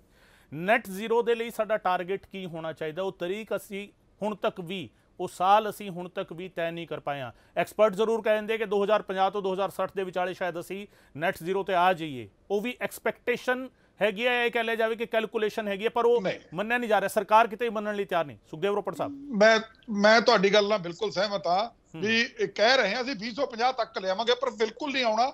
ਇਹ ਸਾਡੀਆਂ ਸਿਰਫ ਅਸੀਂ ਥਿਓਰੀਟੀਕਲ ਗੱਲਾਂ ਕਰ ਰਹੇ ਹਾਂ, ਔਰ ਇਹ ਜਿਹੜਾ ਹੈਗਾ ਅਚੀਵੇਬਲ ਨਹੀਂ ਹੈਗਾ 2050 ਤੱਕ ਜ਼ੀਰੋ ਤੇ ਆਉਣਾ। ਪਰ ਮੇਰੀ ਇੱਕ ਗੱਲ ਨਾਲ, ਮੈਂ ਗੱਲ ਦਾ ਮੇਰੇ ਕੋਈ ਬੁਰਾ ਨਾ ਮਨਾਵੇ, ਅਸੀਂ ਅੱਜ এনवायरमेंट ਤੇ ਗੱਲ ਕਰ ਰਹੇ ਹਾਂ, ਜਿਸ ਫਿਰ ਇੱਥੇ ਰਾਜਨੀਤੀ ਕਰ ਰਹੇ ਹਾਂ। ਇੱਥੇ ਜਿਹੜੀਆਂ ਗੱਲਾਂ ਨੇ ਬਾਕੀ ਰਾਜਨੀਤਿਕ ਬਾਅਦ ਚ ਕਰਦੇ ਰਹਾਂਗੇ, ਹਰ ਪ੍ਰੋਗਰਾਮ ਚ ਕਰਦੇ ਆ।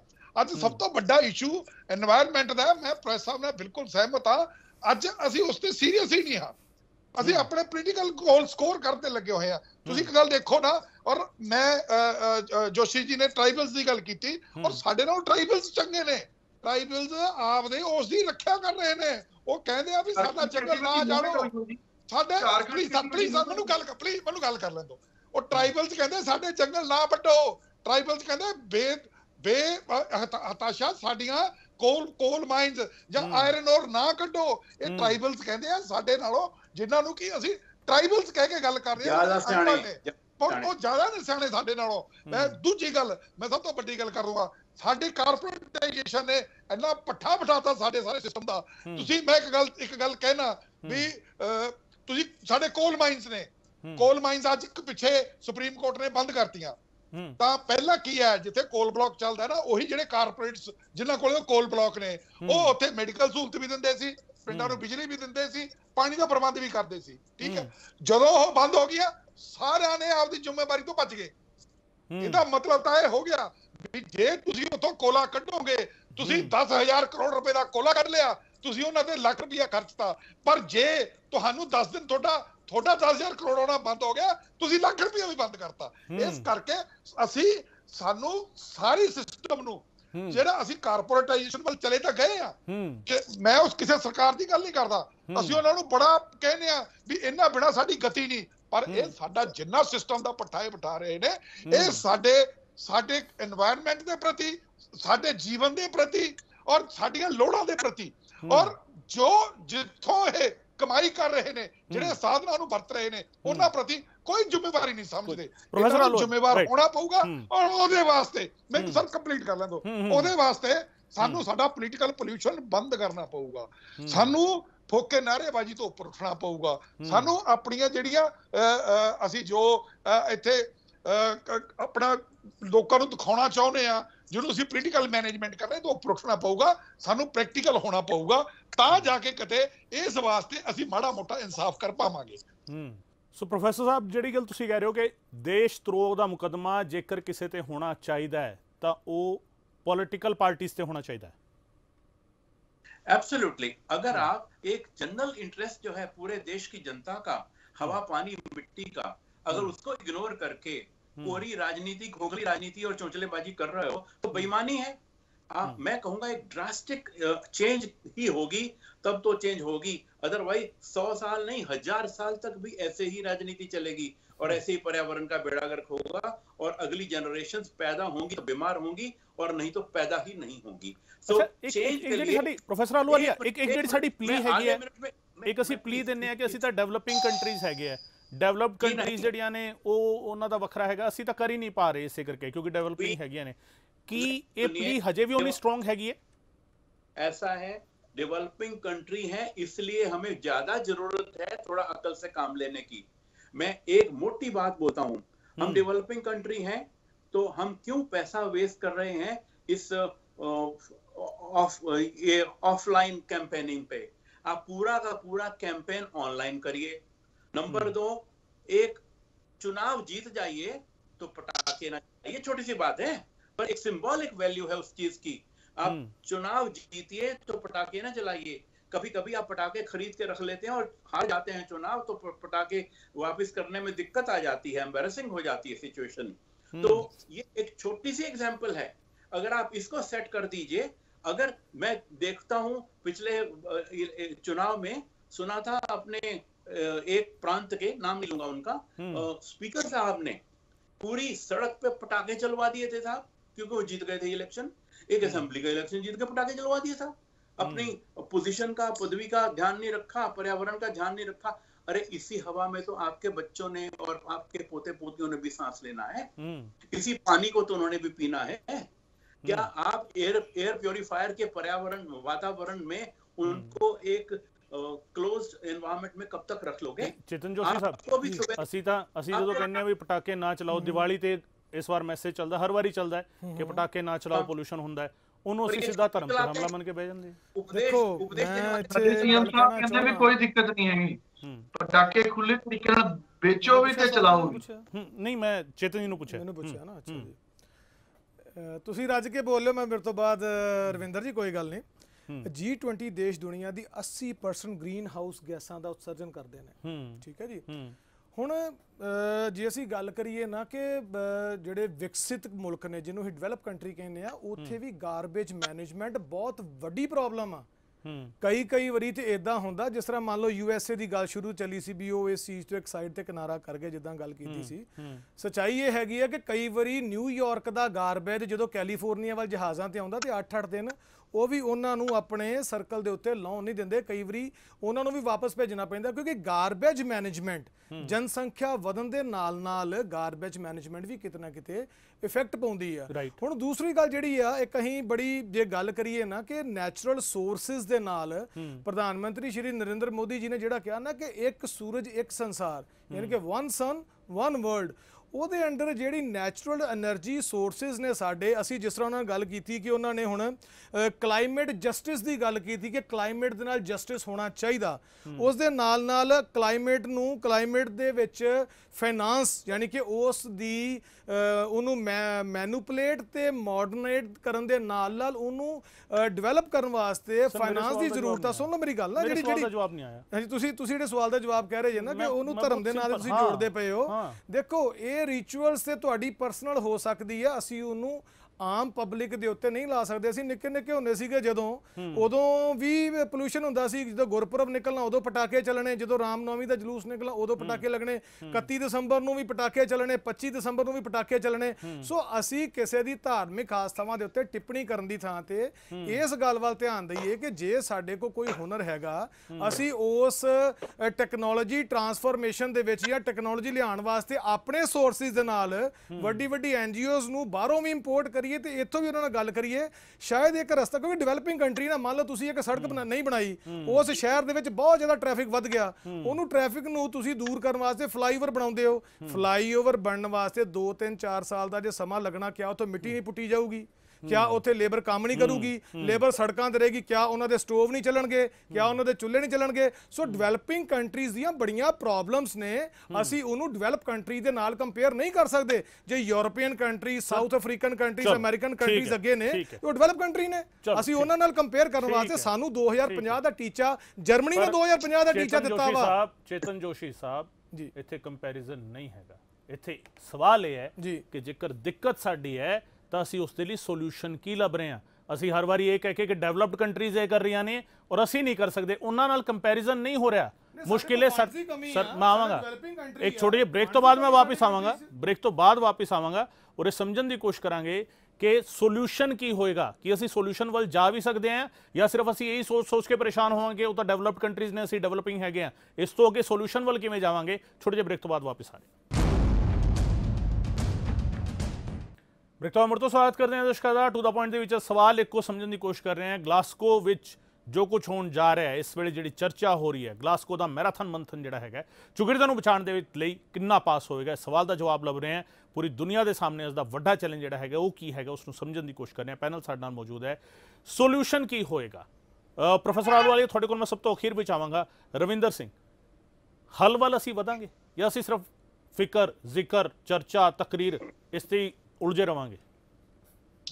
ਗਗਨ ਜੀ, ਮੈਂ ਪਹਿਲਾਂ ਵੀ ਆਪਣੀ ਤਕਰੀਰ 'ਚ ਕਿਹਾ ਸੀਗਾ ਕਿ ਤੁਸੀਂ ਜੋ ਮਰਜ਼ੀ ਕਹੀ ਜਾਓ, ਜੇ ਰਾਜਨੀਤਿਕ ਪਾਰਟੀਆਂ ਜਾਂ ਰਾਜਨੀਤਿਕ ਧੜੇ ਜਿਹੜੇ ਹੈਗੇ ਆ, ਰਾਜਨੀਤਿਕ ਸੋਚ ਵਾਲੇ ਬੰਦੇ ਨੂੰ ਡਿਸਕਸ ਨਹੀਂ ਕਰਨਗੇ ਤਾਂ ਇਹਦਾ ਸੋਲੂਸ਼ਨ ਨਹੀਂ ਹੋ ਸਕਦਾ। ਕਿ ਜੇ ਇਸ ਤੋਂ ਬਗੈਰ ਸੋਲੂਸ਼ਨ ਹੁੰਦਾ ਤੁਸੀਂ ਵੀ ਆਪਣੇ ਪੈਨਲ ਦੇ ਉੱਪਰ 3 ਪੋਲੀਟੀਕਲ ਪਾਰਟੀਆਂ ਦੇ ਨੁਮਾਇੰਦੇ ਨਾ ਬਿਠਾਉਂਦੇ। ਮੈਂ ਕਿਉਂ ਬਾਰ-ਬਾਰ ਜ਼ੋਰ ਦੇ ਰਿਹਾ, ਜਦੋਂ ਇੱਕ ਪੋਲੀਟੀਕਲ ਪਾਰਟੀ ਕਿਸੇ ਸਪੈਸੀਫਿਕ ਰਿਲੀਜਨ ਦੀ ਸਪੈਸੀਫਿਕ ਮੋਨੂਮੈਂਟ ਨੂੰ ਆਪਣੇ ਚੋਣ ਮਨੋਰਥ ਪੱਤਰ ਦੇ ਵਿੱਚ ਲਾਗੂ ਕਰਦੀ ਹੈ ਤੇ ਉਹਦੇ ਵੱਲੋਂ ਸਪੈਸੀਫਿਕਲੀ ਉਹਨਾਂ ਦੇ ਲੀਡਰਸ ਵੱਲੋਂ ਬੋਲਿਆ ਜਾਂਦਾ ਹੈ ਕਿ ਸਾਡੇ ਤਿਉਹਾਰਾਂ ਦੇ ਉੱਪਰ ਪਟਾਕੇ ਚਲਾਉਣ ਦੇ ਉੱਪਰ ਕਿਉਂ ਸਵਾਲ ਹੁੰਦਾ। ਪਟਾਕੇ ਚਲਾਣਾ ਆਮ ਤੌਰ ਦੇ ਉੱਪਰ ਹਰੇਕ ਪੋਲੀਟੀਕਲ ਗੁਰਪੁਰਬ ਤੋਂ ਹੁੰਦੇ ਆ, ਹੋਰ ਧਰਮਾਂ ਦੇ ਲੋਕ ਵੀ ਚਲਾਉਂਦੇ ਆ, ਉਹ ਵੀ ਕਹਿਣ, ਸਾਰੀ ਪੋਲੀਟੀਕਲ ਪਾਰਟੀਆਂ ਤਹਈਆ ਕਰਨ। ਆਮ ਆਦਮੀ ਪਾਰਟੀ ਨੇ ਐਗਜ਼ਾਮਪਲ ਸੈੱਟ ਕੀਤੀ ਸੀਗੀ ਜਦੋਂ ਪਹਿਲੀ ਵਾਰੀ ਸਰਕਾਰ ਬਣਾਈ ਹੈ, ਉਸ ਤੋਂ ਬਾਅਦ ਜਿੰਨੀ ਵਾਰੀ ਸਰਕਾਰਾਂ ਬਣੀਆਂ ਕਿ ਅਸੀਂ ਆਪਣੀ ਜਿੱਤ ਜਸ਼ਨ ਦੇ ਵਿੱਚ ਪਟਾਕੇ ਨਹੀਂ ਚਲਾਵਾਂਗੇ, ਫੁੱਲਾਂ ਦੀ ਗੱਲ ਕਰਾਂਗੇ, ਹੋਰਾਂ ਦੀ ਗੱਲ ਕਰਾਂਗੇ। ਪਰ ਕਿਤੇ ਹੋਰ ਪਾਰਟੀਆਂ ਵੱਲੋਂ ਕਿਹਾ ਜਾਂਦਾ ਕਿ ਸਾਡੇ ਧਰਮ ਦੀ ਉਹ ਗੱਲ ਕਿਉਂ ਕੀਤੀ ਜਾਂਦੀ ਹੈ, ਕਿਉਂ ਦੀਵਾਲੀ ਦੁਸ਼ਹਿਰੇ ਦੀ ਉਹ ਗੱਲ ਕੀਤੀ ਜਾਂਦੀ ਹੈ। ਪੋਲੀਟੀਕਲ ਪਾਰਟੀਆਂ ਦੇ ਨੁਮਾਇੰਦਿਆਂ ਵੱਲੋਂ ਕਿਹਾ ਜਾਂਦਾ ਹੈ। ਇਹ ਬਹੁਤ ਵੱਡੀ ਸੋਚ ਵਾਲਾ ਮਸਲਾ ਹੈ, ਸੰਗੀਨ ਮਾਮਲਾ ਹੈ, ਕਿਉਂਕਿ ਜਦੋਂ ਹਰ ਇੱਕ ਚੀਜ਼ ਨੂੰ ਵੋਟ ਨਾਲ ਜੋੜ ਕੇ ਦੇਖਿਆ ਜਾਊਗਾ, ਰਾਜਨੀਤੀ ਨਾਲ ਜੋੜ ਕੇ ਦੇਖਿਆ ਜਾਊਗਾ, ਤਦ ਤੱਕ ਸਿਰ ਜੋੜ ਕੇ ਬੈਠ ਕੇ ਸਿਧਾਂਤਕ ਤੌਰ ਦੇ ਉੱਪਰ ਗੱਲ ਜਿਹੜੀ ਆ ਉਹ ਨਹੀਂ ਹੋਊਗੀ। ਤੇ ਇਸ ਮੁੱਦਿਆਂ ਦੇ ਉੱਪਰ, ਪਰਿਆਵਰਣ ਦੇ ਮੁੱਦੇ ਦੇ ਉੱਪਰ ਜਿਹੜੀ ਰਾਜਨੀਤੀ ਦੀ ਸਪੇਸ ਹੈ ਉਹ ਡਿਵੈਲਪ ਨਹੀਂ ਹੋ ਪਾਏਗੀ ਜਦ ਤੱਕ ਧਰਮ ਦੇ ਮੁੱਦੇ ਤੋਂ ਇਹਨੂੰ ਅਲੱਗ ਨਹੀਂ ਕੀਤਾ ਜਾਏ। ਸੁਖਦੇਵ ਸਿੰਘ ਰੋਪੜ ਸਾਹਿਬ, ਸੋਲੂਸ਼ਨ ਕੀ ਹੋਏਗਾ? ਸਵਾਲ ਸਹੀ ਦੇਖੋ, ਸੋਲੂਸ਼ਨ ਵੱਲ ਤਾਂ ਸਾਨੂੰ ਜਾਣਾ ਹੀ ਪਊਗਾ। ਦੇਖੋ ਗੱਲ ਇਹ ਹੈ, ਅਸੀਂ ਇਹ ਸੋਚ ਕੇ ਦਿਲ ਛੱਡ ਦਈਏ ਵੀ ਪੋਲੀਟੀਕਲ ਸਪੇਸ ਨਹੀਂ ਜਾਂ ਇਹ ਨਹੀਂ ਉਹ ਨਹੀਂ, ਤਾਂ ਸਾਨੂੰ ਤਾਂ ਸੋਲੂਸ਼ਨ ਵੱਲ ਤਾਂ ਜਾਣਾ ਹੀ ਪਊਗਾ। ਜੋ ਜਿੰਨਾ ਕੰਟਰੀਬਿਊਟ ਕਰ ਸਕਦਾ ਉਹਨੂੰ ਕਰਨਾ ਪਊਗਾ ਔਰ ਇਹ ਜ਼ਰੂਰੀ ਹੈ ਔਰ ਇਹ ਸਾਡੀ ਮਜਬੂਰੀ ਵੀ ਹੈ। ਮੈਂ ਤੁਹਾਨੂੰ ਇੱਕ ਗੱਲ ਦੱਸਦਾ ਵੀ ਜਿਵੇਂ ਹੁਣ ਸਾਡੀ ਪੰਜਾਬ ਦੀ ਸਰਕਾਰ ਨੇ ਪੂਰੇ 5 ਸਾਲ ਦੇ ਵਿੱਚ ਇੱਕ ਵੀ ਮੋਟਰ ਦਾ ਕਨੈਕਸ਼ਨ ਨਹੀਂ ਦਿੱਤਾ, ਕਿਉਂਕਿ ਸਾਨੂੰ ਪਤਾ ਹੈ ਸਾਡਾ ਥੱਲੇ ਵਾਲਾ ਪਾਣੀ ਹੋ ਗਿਆ ਕੋਲ, ਸਾਡਾ ਪਾਣੀ ਅਸੀਂ ਡਾਰਕ ਜ਼ੋਨ ਚ ਸਾਡਾ ਸੂਬਾ ਜਾ ਰਿਹਾ ਹੈ। ਇੱਕ ਵੀ ਕਨੈਕਸ਼ਨ ਨਹੀਂ ਦਿੱਤਾ, ਜਦਕਿ ਪਿਛਲੀਆਂ ਸਰਕਾਰਾਂ ਦੇ ਵਿੱਚ ਕੋਈ ਚੇਅਰਮੈਨ ਕੋਟਾ, ਕੋਈ MLA ਕੋਟਾ ਕਨੈਕਸ਼ਨ ਦਿੰਦੇ ਸੀ ਔਰ ਈਵਨ ਜਿਹੜਾ NGT ਨੇ ਵੀ ਅਲਾਉ ਕਰਤਾ ਤਾਂ ਵੀ ਨਹੀਂ ਦਿੱਤਾ। ਮੈਂ ਇਸ ਸਰਕਾਰ ਦੀ ਇਸ ਗੱਲ ਤੋਂ ਥਾਪੀ ਦੇਣੀ ਚਾਹੀਦੀ ਹੈ, ਪਰ ਫਿਰ ਅਸੀਂ ਇੱਥੇ ਰਾਜਨੀਤੀ ਲੈ ਕੇ ਆ ਜਾਵਾਂਗੇ ਵੀ ਇਹ ਜਿਹੜਾ ਹੈਗਾ ਇਹ ਚੰਗਾ ਇੱਕ ਉਦਮ ਕੀਤਾ ਇਸ ਸਰਕਾਰ ਨੇ, ਕਾਂਗਰਸ ਸਰਕਾਰ ਨੇ। ਦੂਜੀ ਗੱਲ ਵੀ ਜਿੱਥੋਂ ਤੱਕ ਸੋਲੂਸ਼ਨ ਦੀ ਗੱਲ ਹੈ, ਅਸੀਂ ਕਹਿ ਰਹੇ ਹਾਂ ਵੀ ਅਸੀਂ 2050 ਤੱਕ ਚਲੇ ਜਾਵਾਂਗੇ, 2060 ਤੱਕ ਅਸੀਂ 1.5 ਡਿਗਰੀ ਸੈਂਟੀਗ੍ਰੇਡ ਤੱਕ ਦਾ ਜਿਹੜਾ ਹੈਗਾ ਇਹ ਟੀਚਾ ਲੈ ਕੇ ਚੱਲ ਜਾਵਾਂਗੇ, ਨਹੀਂ ਜਾਇਆ ਜਾਣਾ। ਮੈਂ ਤੁਹਾਨੂੰ ਇੱਕ ਐਗਜ਼ਾਮਪਲ ਦਿੰਦਾ। ਸੈਂਟਰਲ ਐਨਵਾਇਰਨਮੈਂਟ ਮਿਨਿਸਟਰੀ ਨੇ ਇੱਕ ਨੋਟੀਫਿਕੇਸ਼ਨ ਇਸ਼ੂ ਕਰਤਾ ਵੀ ਜਿੰਨੇ ਵੀ 300 ਕਿਲੋਮੀਟਰ ਦੇ ਵਿੱਚ ਥਰਮਲ ਪਾਵਰ ਸਟੇਸ਼ਨ ਨੇ ਦਿੱਲੀ ਦੇ ਰੇਡੀਅਸ ਦੇ ਵਿੱਚ, ਉਹ ਆਪਦਾ ਕਾਰਬਨ ਐਮਿਸ਼ਨ ਘਟਾਉਣ ਔਰ ਉਹਦੇ ਵਾਸਤੇ FGD ਸਿਸਟਮ 'ਚ ਜਾਣ। 31/12/2019 ਉਹਦੀ ਡੈਡਲਾਈਨ ਕਰਤੀ ਵੀ ਉਸ ਤੋਂ ਬਾਅਦ ਉਹਨੂੰ ਤਾਲੇ ਲਾ ਦੋ। ਨਹੀਂ, ਇੱਕ ਵੀ ਕੋਈ ਪਾਵਰ ਸਟੇਸ਼ਨ FGD ਸਿਸਟਮ 'ਚ ਨਹੀਂ ਗਿਆ। 2 ਸਾਲ ਹੋ ਗਏ, ਦਸੰਬਰ 2021 'ਚ 2 ਸਾਲ ਹੋ ਜਾਣੇ ਨੇ। ਕਾਰਨ ਕੀ? 1 ਮੈਗਾਵਾਟ ਵਾਸਤੇ 1.5 ਤੋਂ 2 ਕਰੋੜ ਰੁਪਏ ਦਾ ਖਰਚਾ ਹੈ ਜੀ। ਜੇ ਇੱਕ 600 ਮੈਗਾਵਾਟ ਦਾ ਥਰਮਲ ਪਲਾਂਟ ਹੈ, ਉਹਦੇ ਵਾਸਤੇ 1200 ਕਰੋੜ ਰੁਪਏ ਦਾ ਖਰਚਾ ਹੋ ਗਿਆ। ਔਰ ਉਹ ਖਰਚਾ ਕੌਣ ਵੀਰ ਕਰੇ? ਸਟੇਟ। ਸਟੇਟ ਕਹਿੰਦੀ ਮੇਰੇ ਕੋਲ ਤਾਂ ਹੈ ਕੁਝ ਨਹੀਂ, ਉੱਪਰੋਂ ਕਿਸੇ ਨੇ ਸਪੋਰਟ ਨਹੀਂ ਕਰਨੀ। ਇਸ ਕਰਕੇ ਇਹਦਾ ਸਾਨੂੰ ਰਲ ਮਿਲ ਕੇ ਕਰਨਾ ਪਊਗਾ। ਮੈਂ ਇਹ ਨਹੀਂ ਕਹਿੰਦਾ ਵੀ ਇਕੱਲਾ ਸੈਂਟਰ ਬੀਅਰ ਕਰੇ, ਕੁਝ ਸਟੇਟ ਕਾਰਨ, ਕੁਝ ਸੈਂਟਰ ਕਰੇ। ਇਸ ਨੂੰ ਰਲ ਕੇ ਸਾਨੂੰ ਇਹ ਕਰਨਾ ਪਊਗਾ। ਅਸੀਂ ਇਹਨਾਂ ਗੱਲਾਂ ਦੇ ਵਿੱਚ ਪਏ ਰਹਾਂਗੇ ਵੀ ਨਹੀਂ, ਇਹਦਾ ਹੋ ਹੀ ਨਹੀਂ ਸਕਦਾ।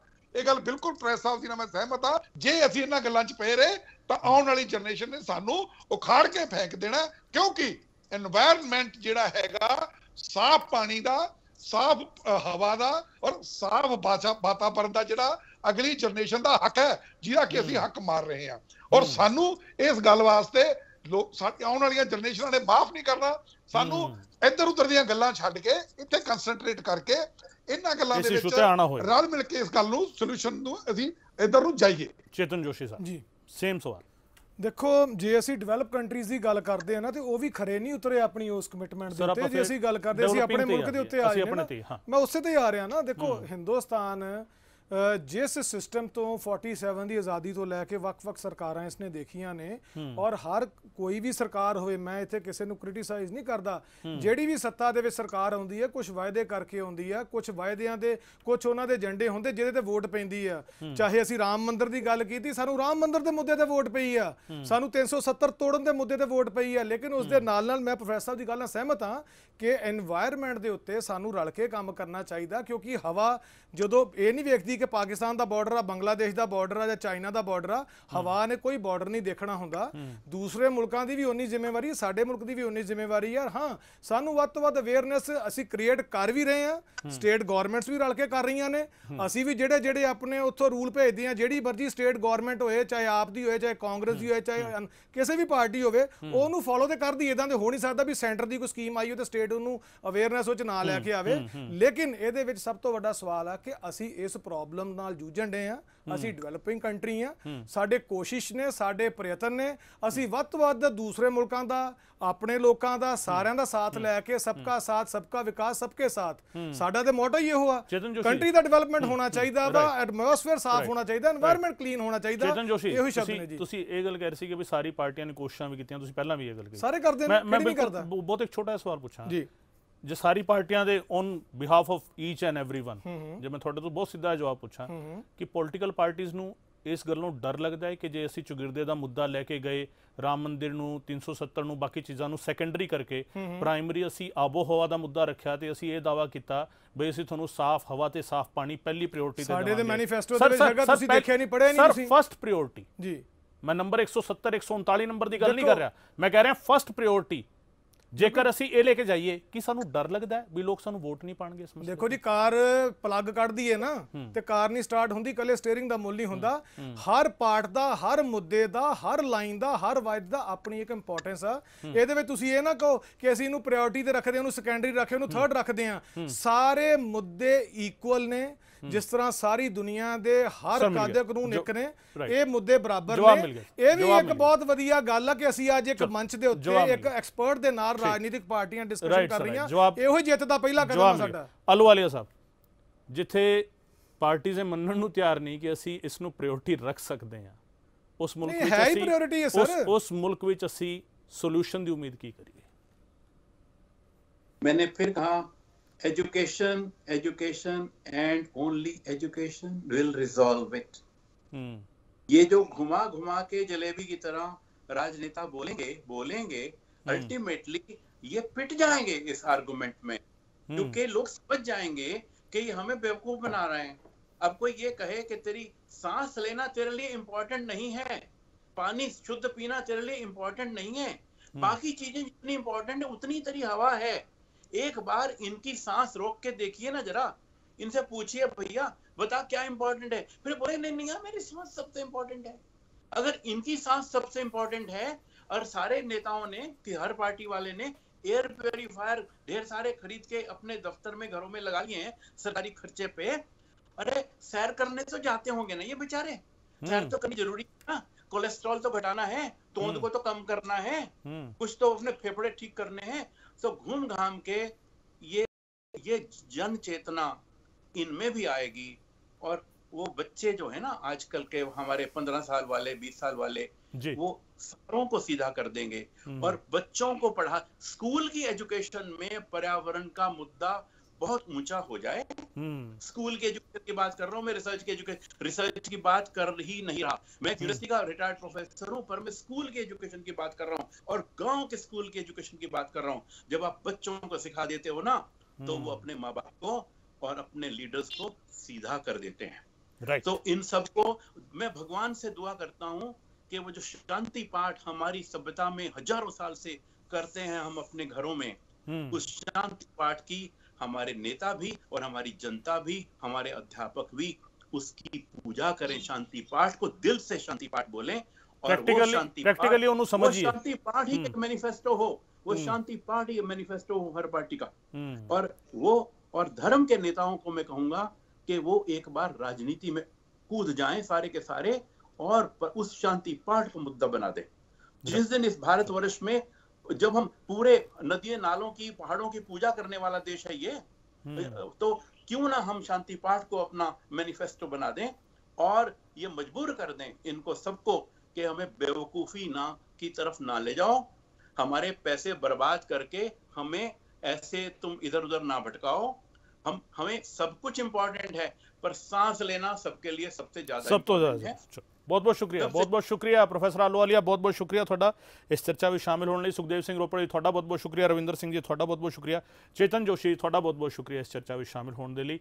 चर्चा ਸੀਗੀ, बहस ਵਿੱਚ तब्दील भी हुई है, सवाल कई सारे उठे ने, ਜਿਹੜੇ इल्ज़ाम ने वो भी कई सारे लगे ने, पर सवाल हजे भी बरकरार है कि आम लोग कदों ही समझणगे। उन्होंने बहुत कुछ दिखा के बहुत कुछ सुना के भरमाया भी जाता है, उन्होंने बहुत ज़्यादा ये भी कहा जाता भावनात्मक तरीके नाल भी उन्होंने जोड़न की कोशिश होती है ਵੱਖ-ਵੱਖ मसलों के नाल, फिर वो कोई भी मसला हो, पर कि आम लोग भी ये समझणगे कि साह लेना उन्होंने लिए ते उन्हों की नैक्सट जनरेशन तो उस तो बाद वाली पीढ़ियों के लिए सब तो ज़्यादा जरूरी सिर्फ यही है। जिस दिन ये समझ आएगा उस दिन शायद इस चैलेंज का पूरी दुनिया सामना करेगी। टू द पॉइंट विच इन्हें इजाज़त दो, धन्यवाद।